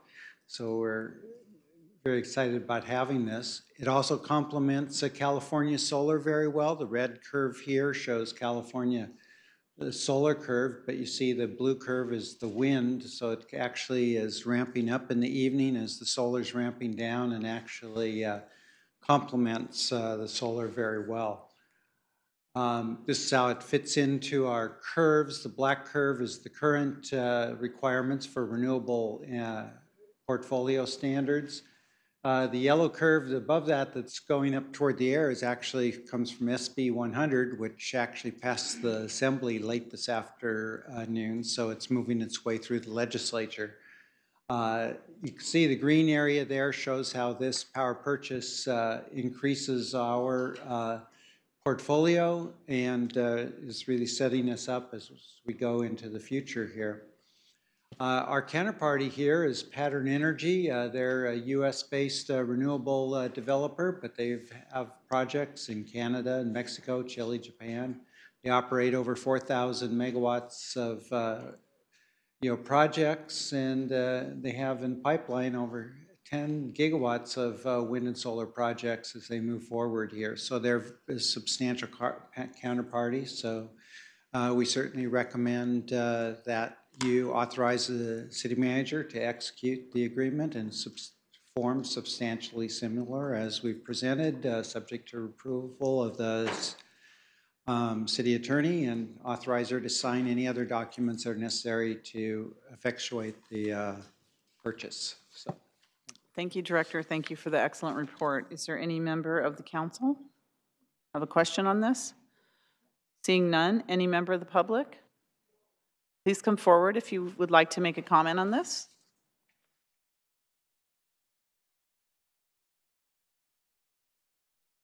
Good evening. Good evening. How are you? Good. How are you? I'm great. A lot of the wind towers like this, when they put them on ridge lines, slaughter birds by the thousands. These that are put out in an open field on flat land, probably not so much. It would be nice to inquire how many birds are dying to produce this energy, and if the energy is killing a lot of eagles and condors and things like that, maybe buy it from somewhere else. Thank you. Thank you. I don't know, Director, if you have an answer to that, or if anybody does. Appreciate it, at least an attempt. Thank you. Thank you. Good evening. Hi, I'm Adam Trina-Clark with Parent Development. So this project is part of a large set of projects in an area in New Mexico that we've spent thousands of hours having biologists record avian use, and it really is I think it's an excellent place to have wind power. There's not a lot of water resources, which is what typically attracts birds, and we spend a lot of energy trying to understand what the avian impacts are, and have done a lot of over and above commitments. All of the lines that go from the turbines to the substation, those are all buried underground so that birds can hit them.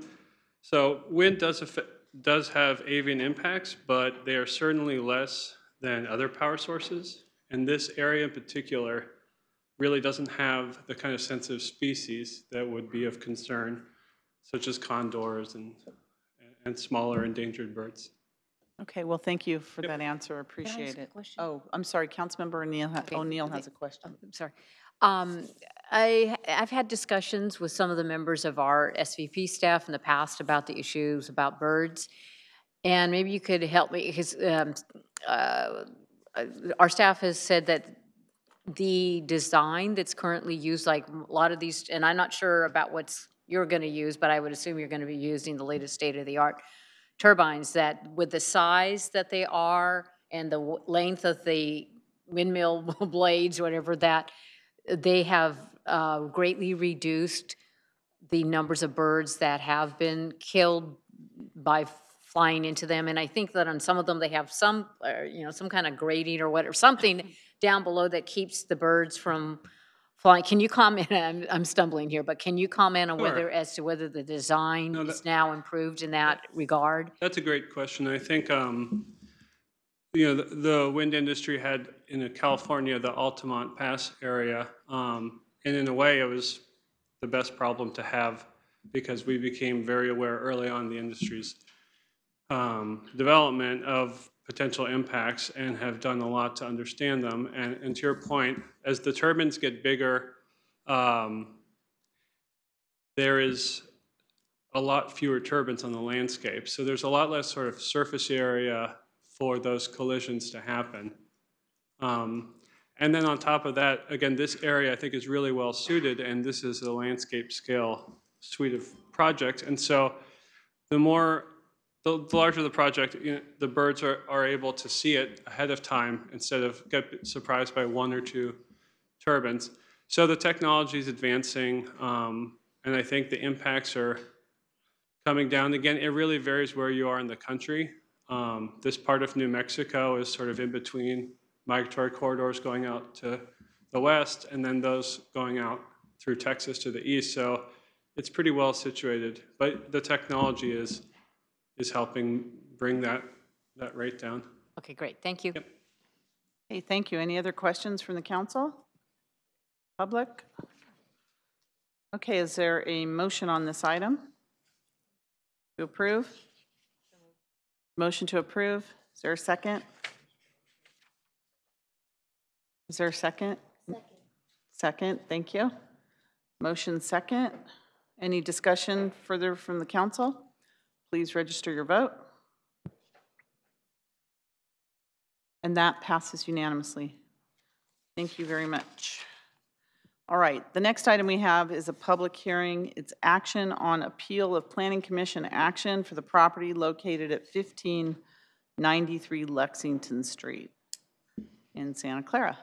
Director of Community Development, Mr. Crabtree. Thank Welcome. you, Mayor, members of the City Council. The item in front of you is an appeal of the Planning Commission denial of the architectural review for a project at 1593 Lexington. The site is located there on Lexington, just to on the north side of Lexington Street, just to the east of Winchester Boulevard. And the reason it's in front of you is that it's an appeal of the Planning Commission action. The site is currently occupied with a single-family residence. Adjacent uses to the east and south are also single-family. There's a historic residence with office use to the north. And across Winchester, we have a mix of commercial and some multifamily uses.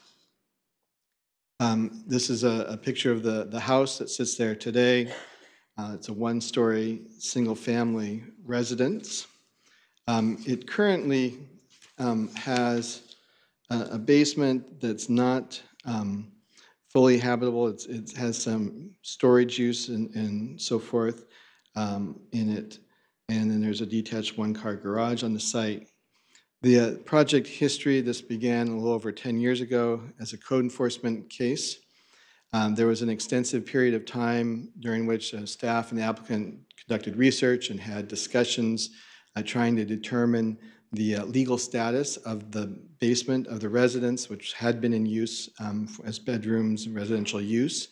Ultimately came to the conclusion that there was not evidence that there had been permits issued to have bedrooms in the basement, and so there was a need for a permit to legalize that use on the site.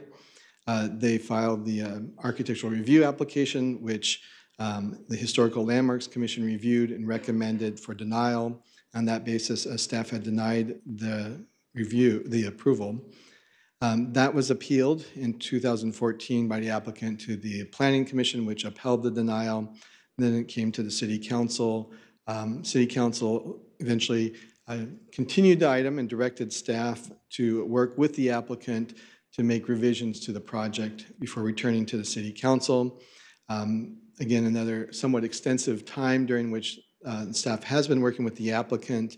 And then as the council is aware, recently the council has adopted a new historic preservation ordinance and then also a new accessory dwelling unit or ADU ordinance, both of which had implications for how we review this project. The applicant then redesigned the project to take advantage of the new ADU provisions in particular, and in May of this year, resulting in our current hearing and proposal in front of you. So as noted, there have been some fairly significant changes to the project. I would say most notably, the main house before had the potential for up to 10 bedrooms, the way it was designed. Now we're looking at what we would consider to be a 4-bedroom, a single-story residence, 1 bedroom in the basement. And then there is an detached 2-car garage with an accessory dwelling unit that's part of it that would have 2 bedrooms. That structure is also proposed to have some underground storage, but it would not be habitable space, only for storage. This shows the floor plans. On the left is the main floor of the house. There's really no change to that. The floor plan on the right, the way the basement is constructed, sort of around the perimeter of the house, there's just a few feet of clearance, sort of a crawl space, and then the floor depth drops in the center to the area you see in white. And this plan, as mentioned, has 1 bedroom and then some family room type space as well that could be used by the owner. The way to make that space habitable and conform to the building code includes raising the entire residence by 16 inches so that we have adequate clearance in the basement. So that results in change to the elevations. Otherwise, there's no change other than that the height is increased, and then there's some windows and access improvements to the basement that would be visible from the side of the house. The accessory dwelling unit has 2 bedrooms and underground storage. The underground storage is not accessible from within the unit. It's outdoor access, and it's really intended to support the main house. And these are the elevations for the accessory dwelling unit. And the section showing the basement, and in this case, the basement height is limited to 5 feet 6 inches. Again, so the intent is that it does not support bedroom use, habitable use. So in staff, in our evaluation, our sort of primary goal here is to bring the structure into compliance with the building code and address life safety issues. So we want to work through that process to do that. The owner has been working with us throughout this process, and we recognize that. The proposal now would take advantage and conform with the new accessory dwelling unit ordinance. There's the potential, reduces the floor plan as proposed, reduces the potential number of bedrooms from 10 to 4 units. And then the prior process where we went through the Historical Landmarks Commission has been superseded with the Historical Preservation Ordinance that was adopted that does not require this, which is not a listed structure, to be reviewed for consistency with the Secretary of Interior standards for rehabilitation, which apply to historically listed properties. So based on that, staff is now recommending that the City Council sustain the appeal made by the applicant, overruling the Planning Commission's action from 2014, and essentially approving the architectural review for the basement conversion, the new accessory dwelling unit for the property. And with that, staff's available to answer any questions you might have. Okay, questions from the council? I have some questions if anybody else doesn't at this time. So I'm trying to remember, it took me a while to read this and try to figure out the whole story. And so it looks like this was appealed in 2014 or 15? Correct. 2014. 14, yeah. But we're hearing it now in 2018. So how is that possible? Yeah. That it was appealed and then years later. So the council is that allowed with our? The council did previously hear the appeal in 2014 and 15. Okay. It was at multiple council hearings. It was continued, and then at the January 2015 council meeting, the council basically continued not to a date certain, but to a future date to be determined. And gave direction to staff to work with the applicant and come up with a solution. So essentially, it took us about 3 years to So this is that accomplish date, that TBD. Right. Okay. So here we are back.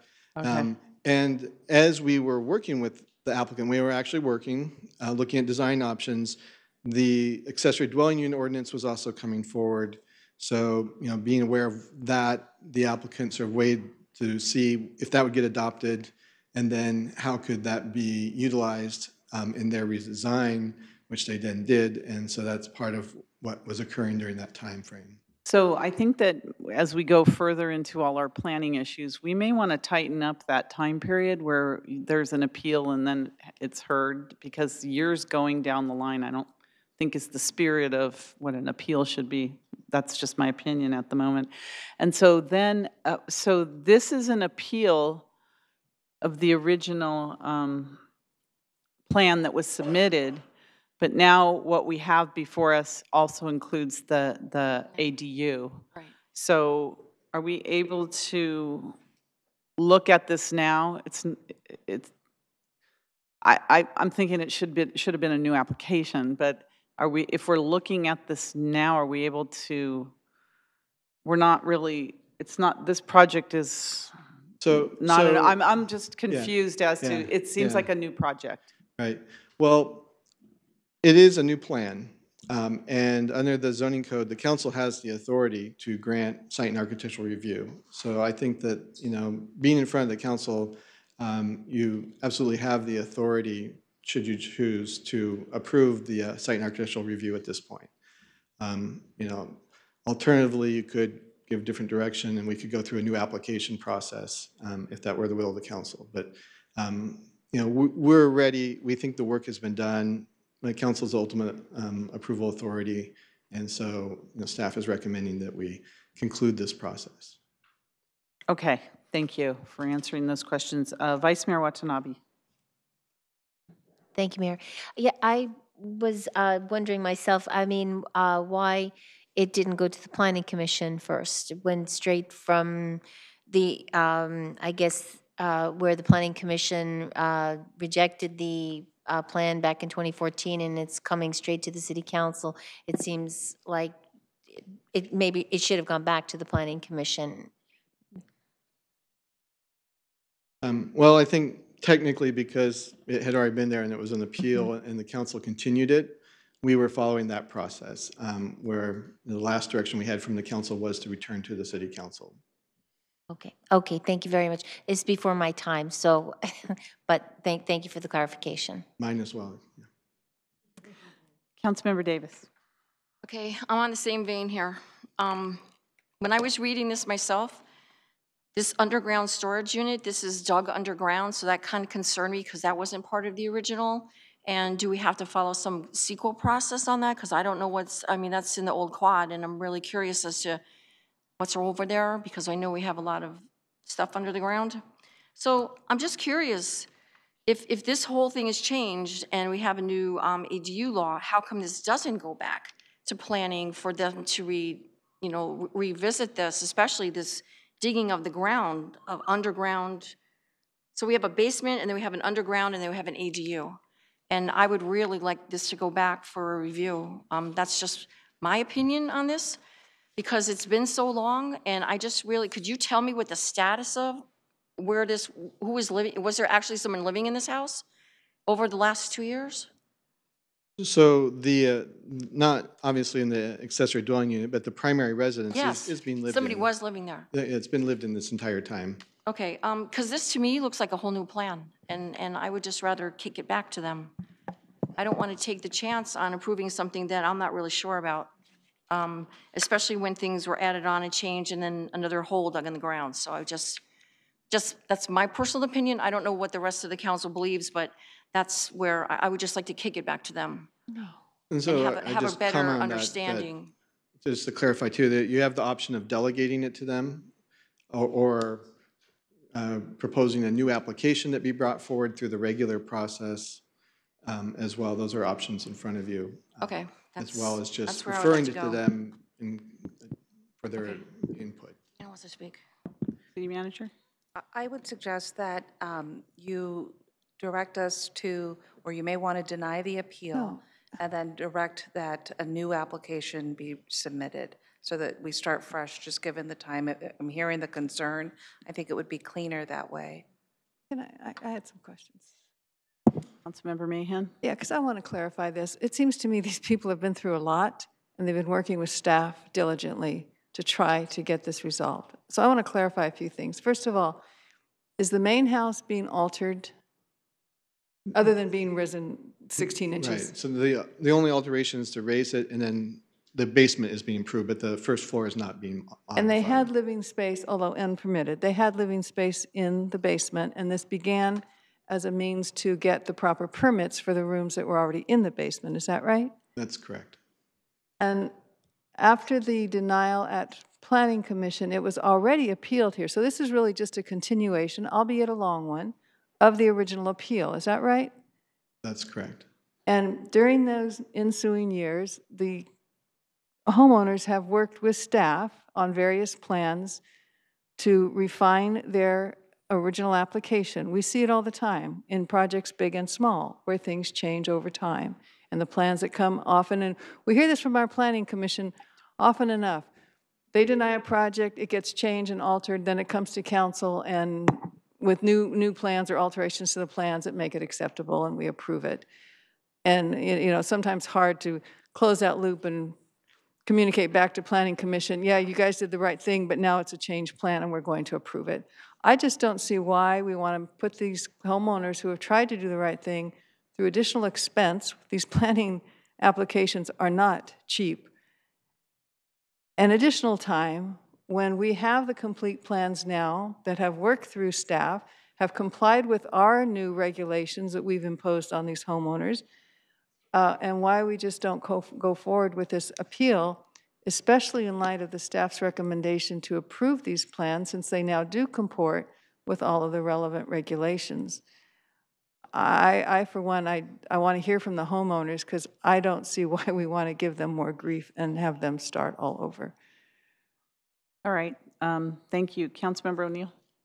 Yes, I remember this project quite well, you know, because there was a lot of some spin cycles on it, and I know there were some concerns from many different folks. So, I think procedurally, I agree with Councilmember Mahan that, I mean, it did come here as an appeal, and I think, as I recall correctly, and I think it's mentioned in the report that the applicant had a period of illness and some of that. So it's very unusual that there would be this much time period. But I don't know, like, so Director Crabtree, do we have a time period that we put on when somebody like applies for a permit? Is there like, if you don't get it done within a certain period of time, you are expected to start over? Not with planning permit applications. Okay. I mean, we don't have anything established in the code like that here. Okay, so then, and I'll be curious to hear from the applicant, but so that you're saying the existing main floor that's shown in the floor plan, so that is how, because it is kind of interesting, there's like 4 bathrooms all clustered there. I mean, that's currently how the house, I mean, to me, that seems like a much more like contemporary, you know, practice that you would have to have that, like 4 bathrooms clustered together like that. There have been modifications made to the structure over the years. There's evidence of building permits issued at different points in the project's history. But that's the current condition then, is the the floor plan could that. speak to that a little bit more too. Okay. But, yes. And so then it mentions that the house was to be raised 16 inches, but the front part of the facade, it wasn't going to, that part's going to remain the same at where it is now? Is that just to preserve the historical aspects of it? Right. That was done intentionally to try to preserve the historical character, and it was also a sort of a consideration to the neighborhood, right? So that was intended more to be a gesture about compatibility with the surrounding uses to maintain that front facade as it is. Okay.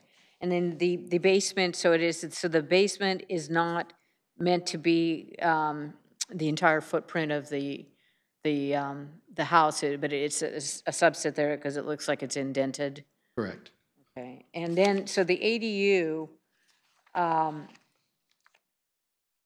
you know, so does the ADU, as they have proposed it, qualify for the by right approval of the ADU by our ordinance? And thus, meaning, I'm just saying, do we even have any, we don't have a legal basis to not allow the ADU. Is that correct? Right, that's correct. I mean, under our ordinance, we really, the changes to the house could be brought to this council based on the number of bedrooms. I mean, it would normally go to the Architectural Review Committee. Some of the confusion may come from the fact that our process has changed since 2014, where at that point we didn't necessarily take projects of that size to the committee, but now we would.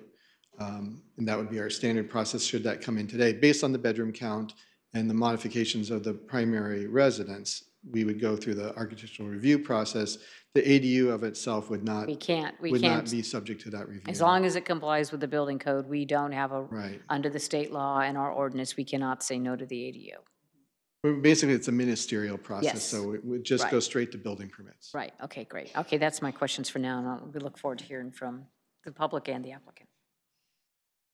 Thank you. No other questions from the council? Then the applicant, if you'd like to make a presentation, please come forward. Good evening. Madam Mayor, Good evening. respected council member, my name is Waleed Sabra. I represent Mr. Fawzi Ismail. He's a friend of mine. I have some answers for you because I worked on this. I worked with Kevin Riley, with Lee Butler, with Sean Lacey, Gloria. This, you know, I was looking at my phone trying to get some of these, you know. So going back, the original application was submitted to the Historical and the Planning Commission. The staff recommendation was to approve the project as submitted then. What happened is that at the time when it went to the Planning Commission, there was so many miscommunication. And part of it is that the allegation that the basement was illegal. And so Mr. Ismail, when he bought the building, or bought the property in 2007, the basement was existent. Henkels, the previous owners, actually, and I have city permits and from the county, this is all came after the hearings, as part of it that took all this time, is that we had to dig and go get some, you know, archived records that were in storages, and then we had to deal with different people taking over the planning division and the department of the city. So basically, the Henkels used the basement and the property as a foster care for a long time, till it was revoked, I think, late in the 80s or the 90s. I don't have this, I should have brought it, I should have been prepared better than this. Now, here I have for you, and I made copies, is from the county, which shows that the basement, part of the basement, I don't know if you have this on the file or not, and I don't know who to, who doing? So, give it to our city clerk. Thank you. So what we did, we took, because this was like done in a larger paper. You can keep going while we pass this No forward. problem. Thank you. So, and also city permits for work to be done in the basement. And this is in the city record. But this is the county, and this is from 1977, I believe. And if you look, so what we did in the last 2 pages, we enlarged the sections that, you know, related. You can see the permits that were taken, and you can see, you know, it says here, a 1978 remodel basement, you know, and so, and then power link, and then installing sinks in there, and gas stove. Have you seen, and the 3rd page? The writing is not clear, and my eyesight is not that good anymore. So remodeled basement. So we presented this to the city. I emailed Megan. So if we go back, this whole project, this whole chaos we're in, is because of miscommunication. So the original application that was submitted, the staff recommended approval, went to the Planning Commission, was told the basement was illegal. A lot of things were done without permit, which is also not true. Now, and the permits are here in the history, and this is when we start talking after Mr. Ismail engaged me after the Planning Commission denial. You know, and I attended that meeting in 2015, and we requested a continuance. So was I, because we said we have evidence and we want to get the records. Now, all these revisions that were asked over the time, they didn't come for free. They cost a lot of money. And I think it'd be very burdensome to encumber Mr. Ismail Fauzi with more money and additional process. The cost, the initial cost at the time is now almost doubled, if not tripled. Everything is going up, and you can't even find good labor. So I would really ask the council to use their authority and approve. And now the staff is also recommending approval through all the work we've done. And it needs really not to be delayed any further. He has a family, he has a large family that's giving. When he moved there, they were younger, now they're getting older. And Mr. Fauzi got this place because he wanted to be part of Santa Clara heritage, and be part of it. This is, for him, is to continue for him, for his kids and grandkids, for God's long, as long as he could. So that's what we can say for the moment. Thank you. Okay, thank you. Are there any council questions of the applicant, or did you want to make some statements? You have plenty of time left. Yes. Yes. Thank you, City Council members and Mayor, and everyone here and our supporters. I wanted to respond to some concerns in the past by our neighbors and some staff that this would cause some extra traffic or something. We are have been living in the house since we started this process. We're not planning on adding more people to the house. We're just creating more room for us. And we're not going to add more cars. And even if we did add 1 or 2 cars, it wouldn't add any traffic. I typically sit on our porch in the sun, and after an hour, maybe 3 cars go by anyway. So this wouldn't be adding any traffic. And we just want to have a place, we're a Muslim family. When we have get-togethers, the men and the women separate and we go to use different bathrooms. So this is facilitating cultural and religious interactions as well. Thank you. Thank you. Yes, sir. Good evening, ladies and gentlemen. Thank you for the time. I just want to add this, after all this scenario, all these years, and all the patience, I will appreciate your help on this and end it tonight. And I want to show the city and the community in general that I am willing to improve the property, improve the neighborhood. I know some of the neighbors will be complaining about some issues that are in the lot right now. That area specifically where the old garage is, very broken garage, that area will be developed for the accessory unit. So I apologize for any inconvenience for my neighbor. I know he's concerned about that. But after developing the lot, that area will be well maintained, landscaped, and nice looking. I have the whole patience for this issue, and thank you for the staff, the city. They did what I want to say. And also, I thank all of you for the help in this matter because it's so long. And nothing to say more than that. Thank you for the help. Thank you. Yeah. Thank you. I'll also add a couple of things. I know it's confusing that how can you raise part of the house but not the front of the house, but it is possible. It's structurally, it's possible.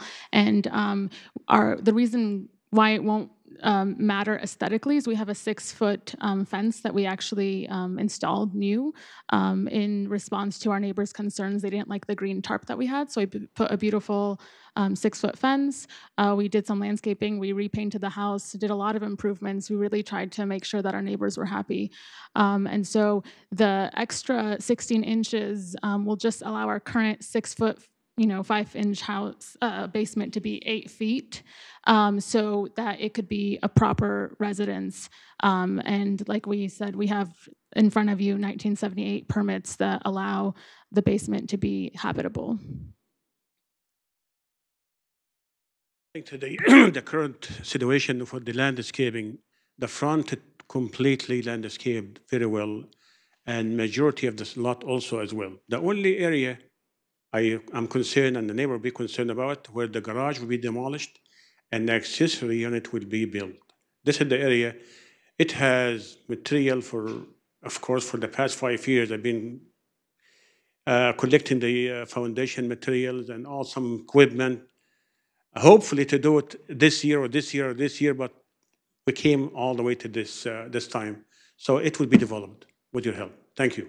Thank you, and thank you for all those explanations. Is there anybody on the council wanting to ask questions? Councilmember Kolstad, you have a question? It's not a question, Your Honor, Mayor. I was just reading this slide number 4. It said that we sent the project back to planning 4 years ago and asked for a redesign and have it brought back to council. They did that. Planning director is assuring us that this house is street legal. You can kick the tires. Everything's legit. And these folks want to get an approval so they can live there. I think we ought to just approve the staff recommendation and take care of this project.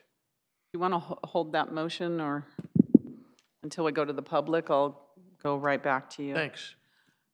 Thank you. So now I have a card from the public, and if there's public members that would like to speak. The first I have is Charles Gibson. If you'd like to come forward, please. After that, I don't have any other cards, so you can feel free to either fill out a card or just queue up. Yes, sir. Enjoy coming here.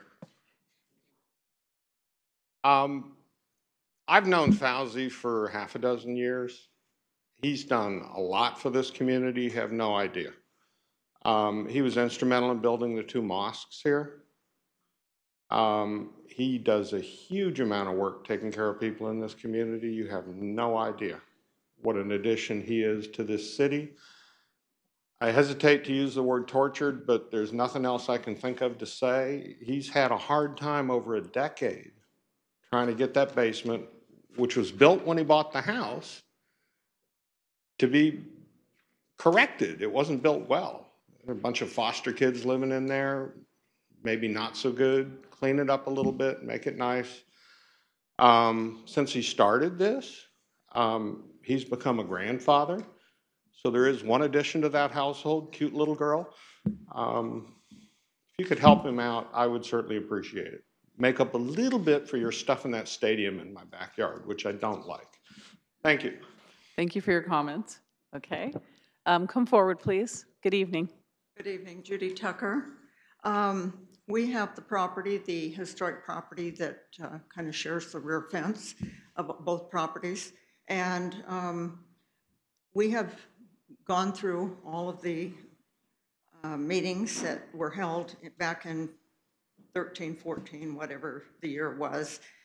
This project is a totally 100% different project than was initially provided.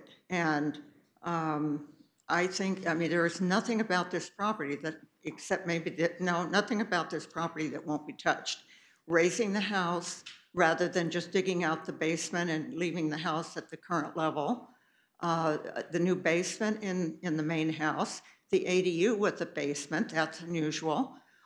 There's nothing about this project that is like what they originally offered, and it only seems proper for, frankly, it's potentially listable to the historic inventory house. That's why it went before HLC in the first place, that it go back through HLC planning and architectural. And it was denied by HLC Planning and Zoning in 2013, went to council, you've all heard the history, and received its continuance in January of 15. You know, we've got new ADU guidelines and the HPO ordinance approved last year. The owner is a licensed contractor, And he mentioned at one time in some meeting that he often provides housing to newcomers to the area, thus needing 10 bedrooms, which was the original application. In reviewing the plans submitted May 1st of this year, I have some thoughts I wrote and shared with you in a note, but I won't have time to review those here. My primary thought is that this project is 100% different than the originally proposed project and should go back before the groups that originally reviewed it. It's a poor precedent to have a 3.5-year continuance. Oops. Time.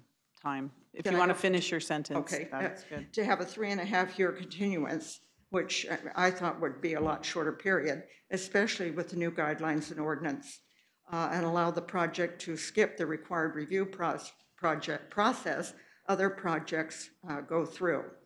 I think that not doing that also demeans those groups and their input and recommendations to you. Thank you very much. Thank you. Please come forward. Good evening. Good evening, ladies and gentlemen. I'm the neighbor. I'm a kitty corner from that property. And my issue is the parking. Even now, the cars park in front of my home. And I have tenants, 2 tenants, and that's their parking. So my issue is raising on this, the parking. I'm very concerned about cars additional cars and all that. And I have no objections to the person that wants to develop the property. He's a good neighbor, and but the parking, I do raise the issue on that. And I don't like to see the parking in front of my home when I need it, I don't have it. Thank you. Thank you. Anyone else, please come forward. I don't see any other cards, so you're welcome to come speak.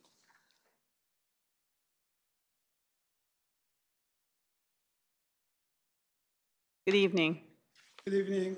My name is Mustafa Masri. I'm a resident of Santa Clara. I'm a homeowner. And the reason why I'm a homeowner because of Mr. Fawzi Ismail. He's my actual mentor who convinced me to move here from Foster City about like 20 some years ago, believe it or not.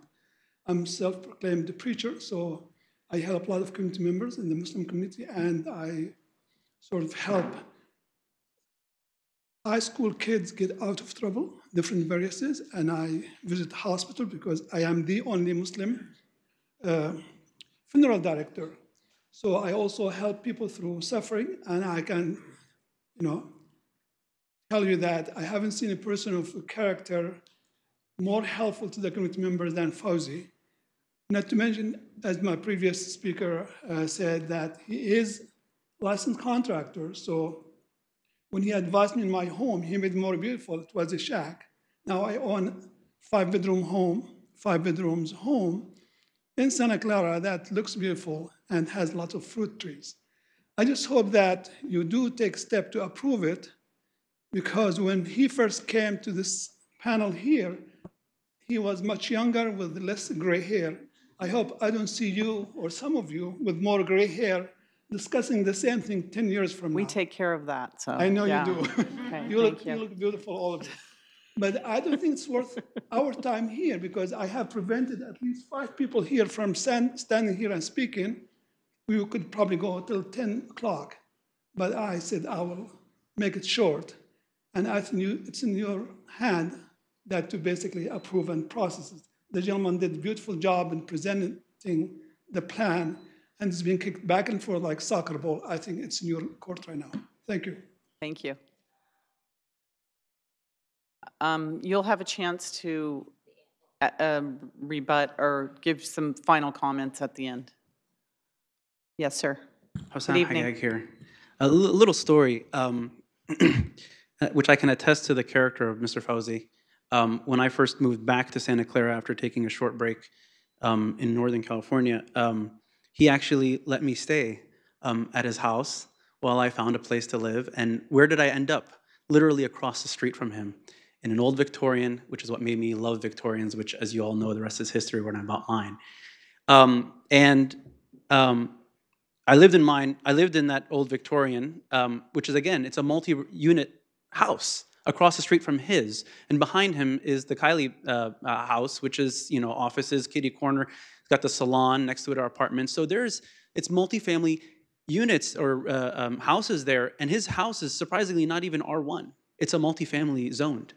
And when I started on the project in my house, Mr. Fauzi was initially the contractor. So when you talk about historic preservation, here's a guy who knows what he's talking about. He knows what he's doing. And of course, there's a long story with what happened with my house. A lot of you know what happened. And I still lived across the street from him, and I witnessed with my own eyes as you know, a certain individual stalked the construction workers from my house all the way to Fauzi's house. Intimidation and harassment. And when you repeat a lie enough, like such as he dug out the basement, which was there before, sometimes people start to believe it. And the amount of racism that certain, you know, person or people have exhibited towards Mr. Fauzi and myself at that time, which is the exact same time frame which we're talking about here.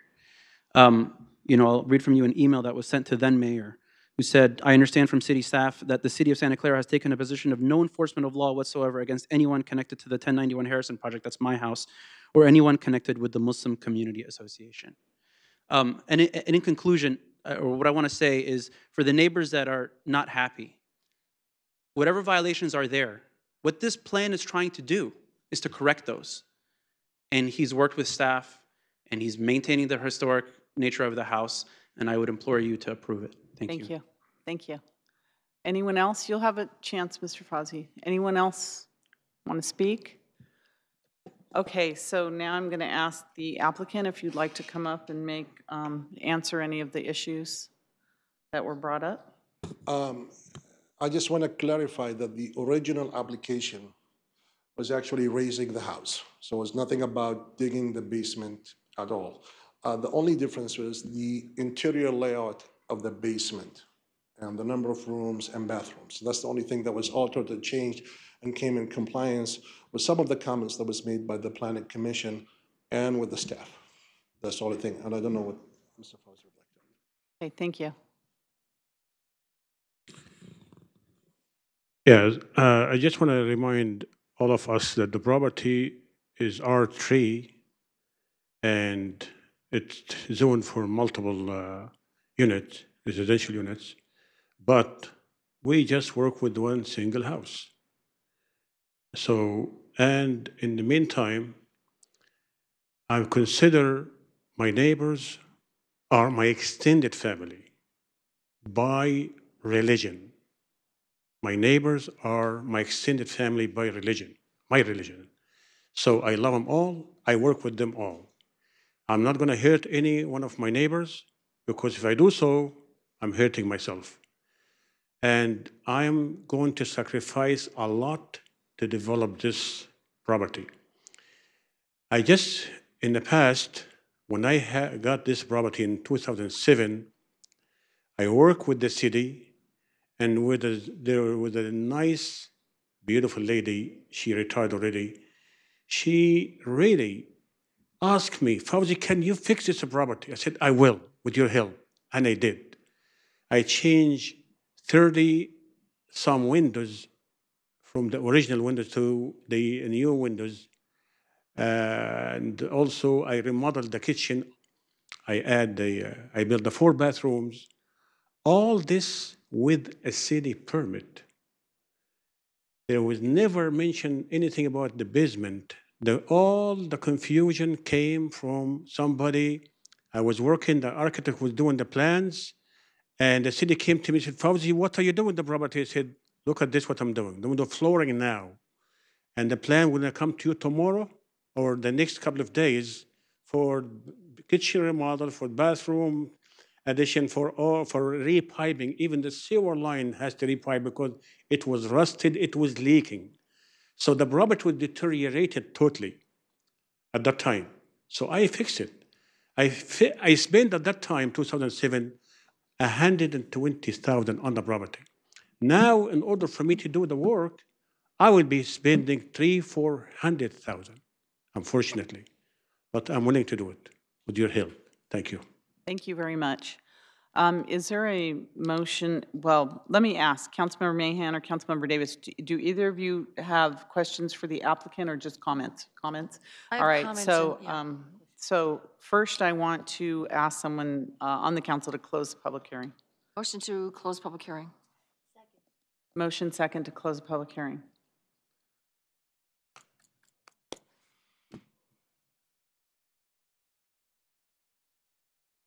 Please register your vote.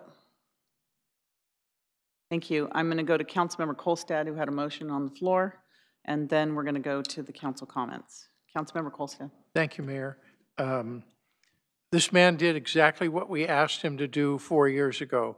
He went to the planning department, he worked with them. They're completely in agreement with the plan, that it's legal and it's up to code and everything. And I'm just happy he did that, and I think we're obliged to approve his appeal. So I move the staff recommendation. So there's a motion and a second. All right, now I'm going to go down the list. First is Councilmember Mahan. So although this project procedurally has a fairly long and checkered past, when it comes before us today, which is what we are asking to judge this project on, I think there's a few things we should remember. First of all, this homeowner has a zoning by right for a multifamily development on his property.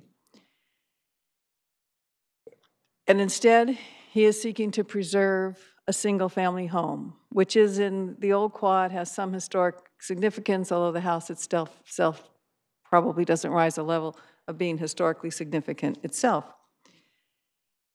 To get the living space the homeowner would like, he could have added a second story. So we could have been looking at a second story proposal, which, you know, most neighbors prefer not, because then you get into privacy, light, and all those kinds of issues.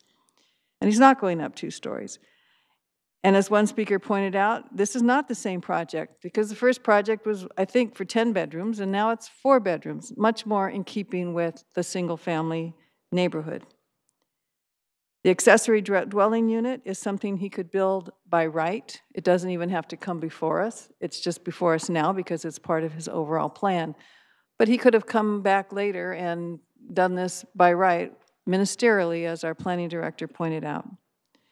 The 16-inch rise on part of the property, or part of the house, it's really not unreasonable. It's a good way to get the height that you need to have, you know, to meet zoning code requirements for dwelling units in a basement. When I did this similar thing in my house, because of a brick perimeter foundation, I couldn't raise our house. We had to dig out the basement, and in these old homes, you can't get a little bobcat underneath the house.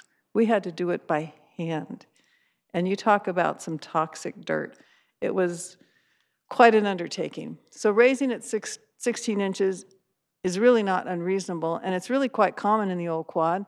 I had a neighbor down the street from me on Benton Street, Don Sukup, who did it to one of his houses. I have a neighbor around the corner on Washington Street that did it to their house to get the clearance for the basement rooms. So that too is not unreasonable, and 16 inches is not great. It's not a great height to have to increase the profile of the house by only 16 inches. So I really see no reason to deny these homeowners. In fact, I think it would be a shame if we did deny these homeowners at this point in time after what they've been through. So I thoroughly support staff recommendation to overrule the Planning Commission's denial and to approve the project as it's presented here tonight with all of the conditions that are included. Thank you, Councilmember Mahan. Councilmember Davis.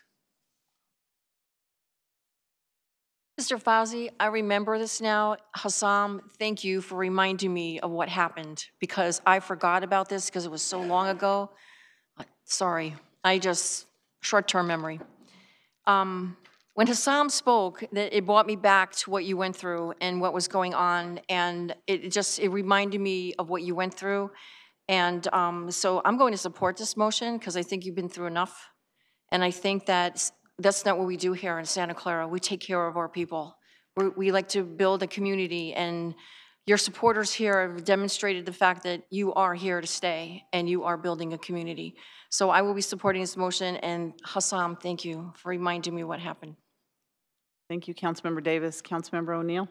Yes, Andrew, I just wanted to, I've read the staff report a couple of times.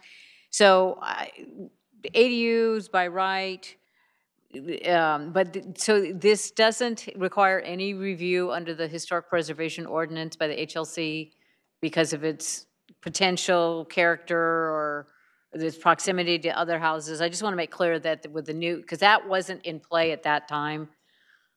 So a little complicated, but under the new ordinance, it could be a referral because it's in proximity to a historic residence, but it's not subject to the standards itself for its review. So we would not be applying those standards to this. I think that's academic at this point. That's kind of just trying to explain how the initial determination was made back in 2014.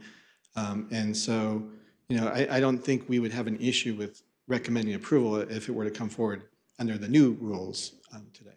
Okay, oh, great. That's all I wanted to ask. So I think that, at the time, a few years ago, there were concerns. I mean, the issue that people thought that the basement was being inhabited illegally, and now Mr. Fozzie has shown evidence that it was a permitted use.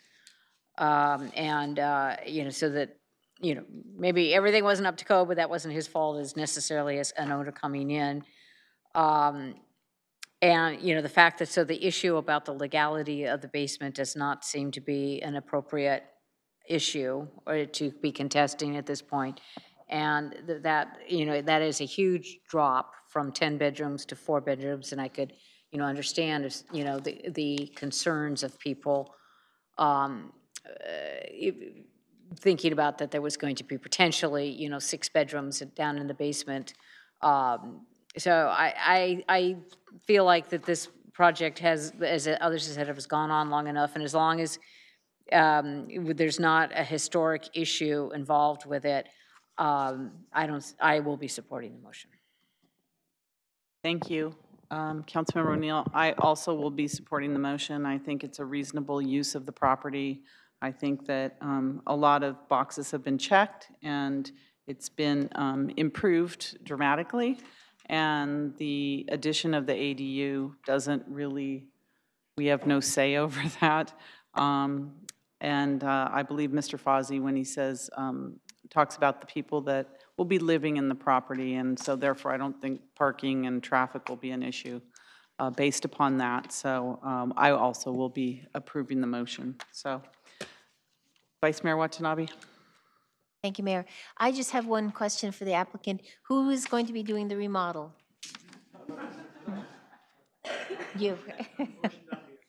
It is you. Okay. Okay, that's all I wanted to know. Thank you very much. All right, so there's no other speakers, so could we have the motion, please? Please register your vote. And that passes unanimously. Thank you very much, really. Thank you. And staff, maybe we can look at maybe tightening the timelines for appeals till they actually come to the council. We had to do a lot of research on this one. Thank you. All right. Next item on the agenda. Sorry, let me find my agenda. Reports of members and special committees. Is there any reports from, hold on a second.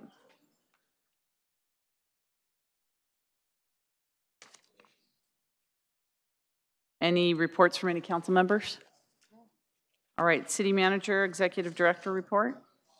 I have 2 announcements. The first is next week we'll be convening in a joint meeting on September 8th at 3 o'clock at the Santa Clara Valley Water District meeting location. We'll have our joint meeting with the Water District, and an agenda will be going out shortly. And second, on your tentative agenda, there is a precise plan downtown study session scheduled for September 11th. With agreement with our downtown contacts, we are moving that to October 2nd. Okay. So those are the 2 changes. Okay, so thank you for that, which leads us to our adjournment. And I have 2 items for adjournment. The first is that we adjourn in the memory of Senator John Sidney McCain III. Senator John McCain was born on August 29, 1936. Senator McCain spent his life faithfully serving the country he loved and left a remarkable legacy of service. Senator McCain spent his career fighting to defend the freedom, dignity, and human rights of people around the world. He led many historic bipartisan efforts in Congress to secure the border and improve our immigration system. He worked tirelessly to enhance veterans' health care, provide veterans with the benefits they have earned, ease their transition to civilian life, support military families, and honored the fallen. Throughout his career, he worked to expand national service opportunities and encourage young people to donate their time, energy, and resources to improving their communities. Senator McCain passed away on August 25, 2018, at the age of 81. The second adjournment is in the memory of the victims of the shooting in Jacksonville, Florida. We offer our heartfelt condolences to the families and friends of the individuals who lost their lives from the shooting in Jacksonville, Florida on August 26, 2018. Our hearts are with the victims, the injured, and their loved ones. Let us please have a moment of silence in their memory.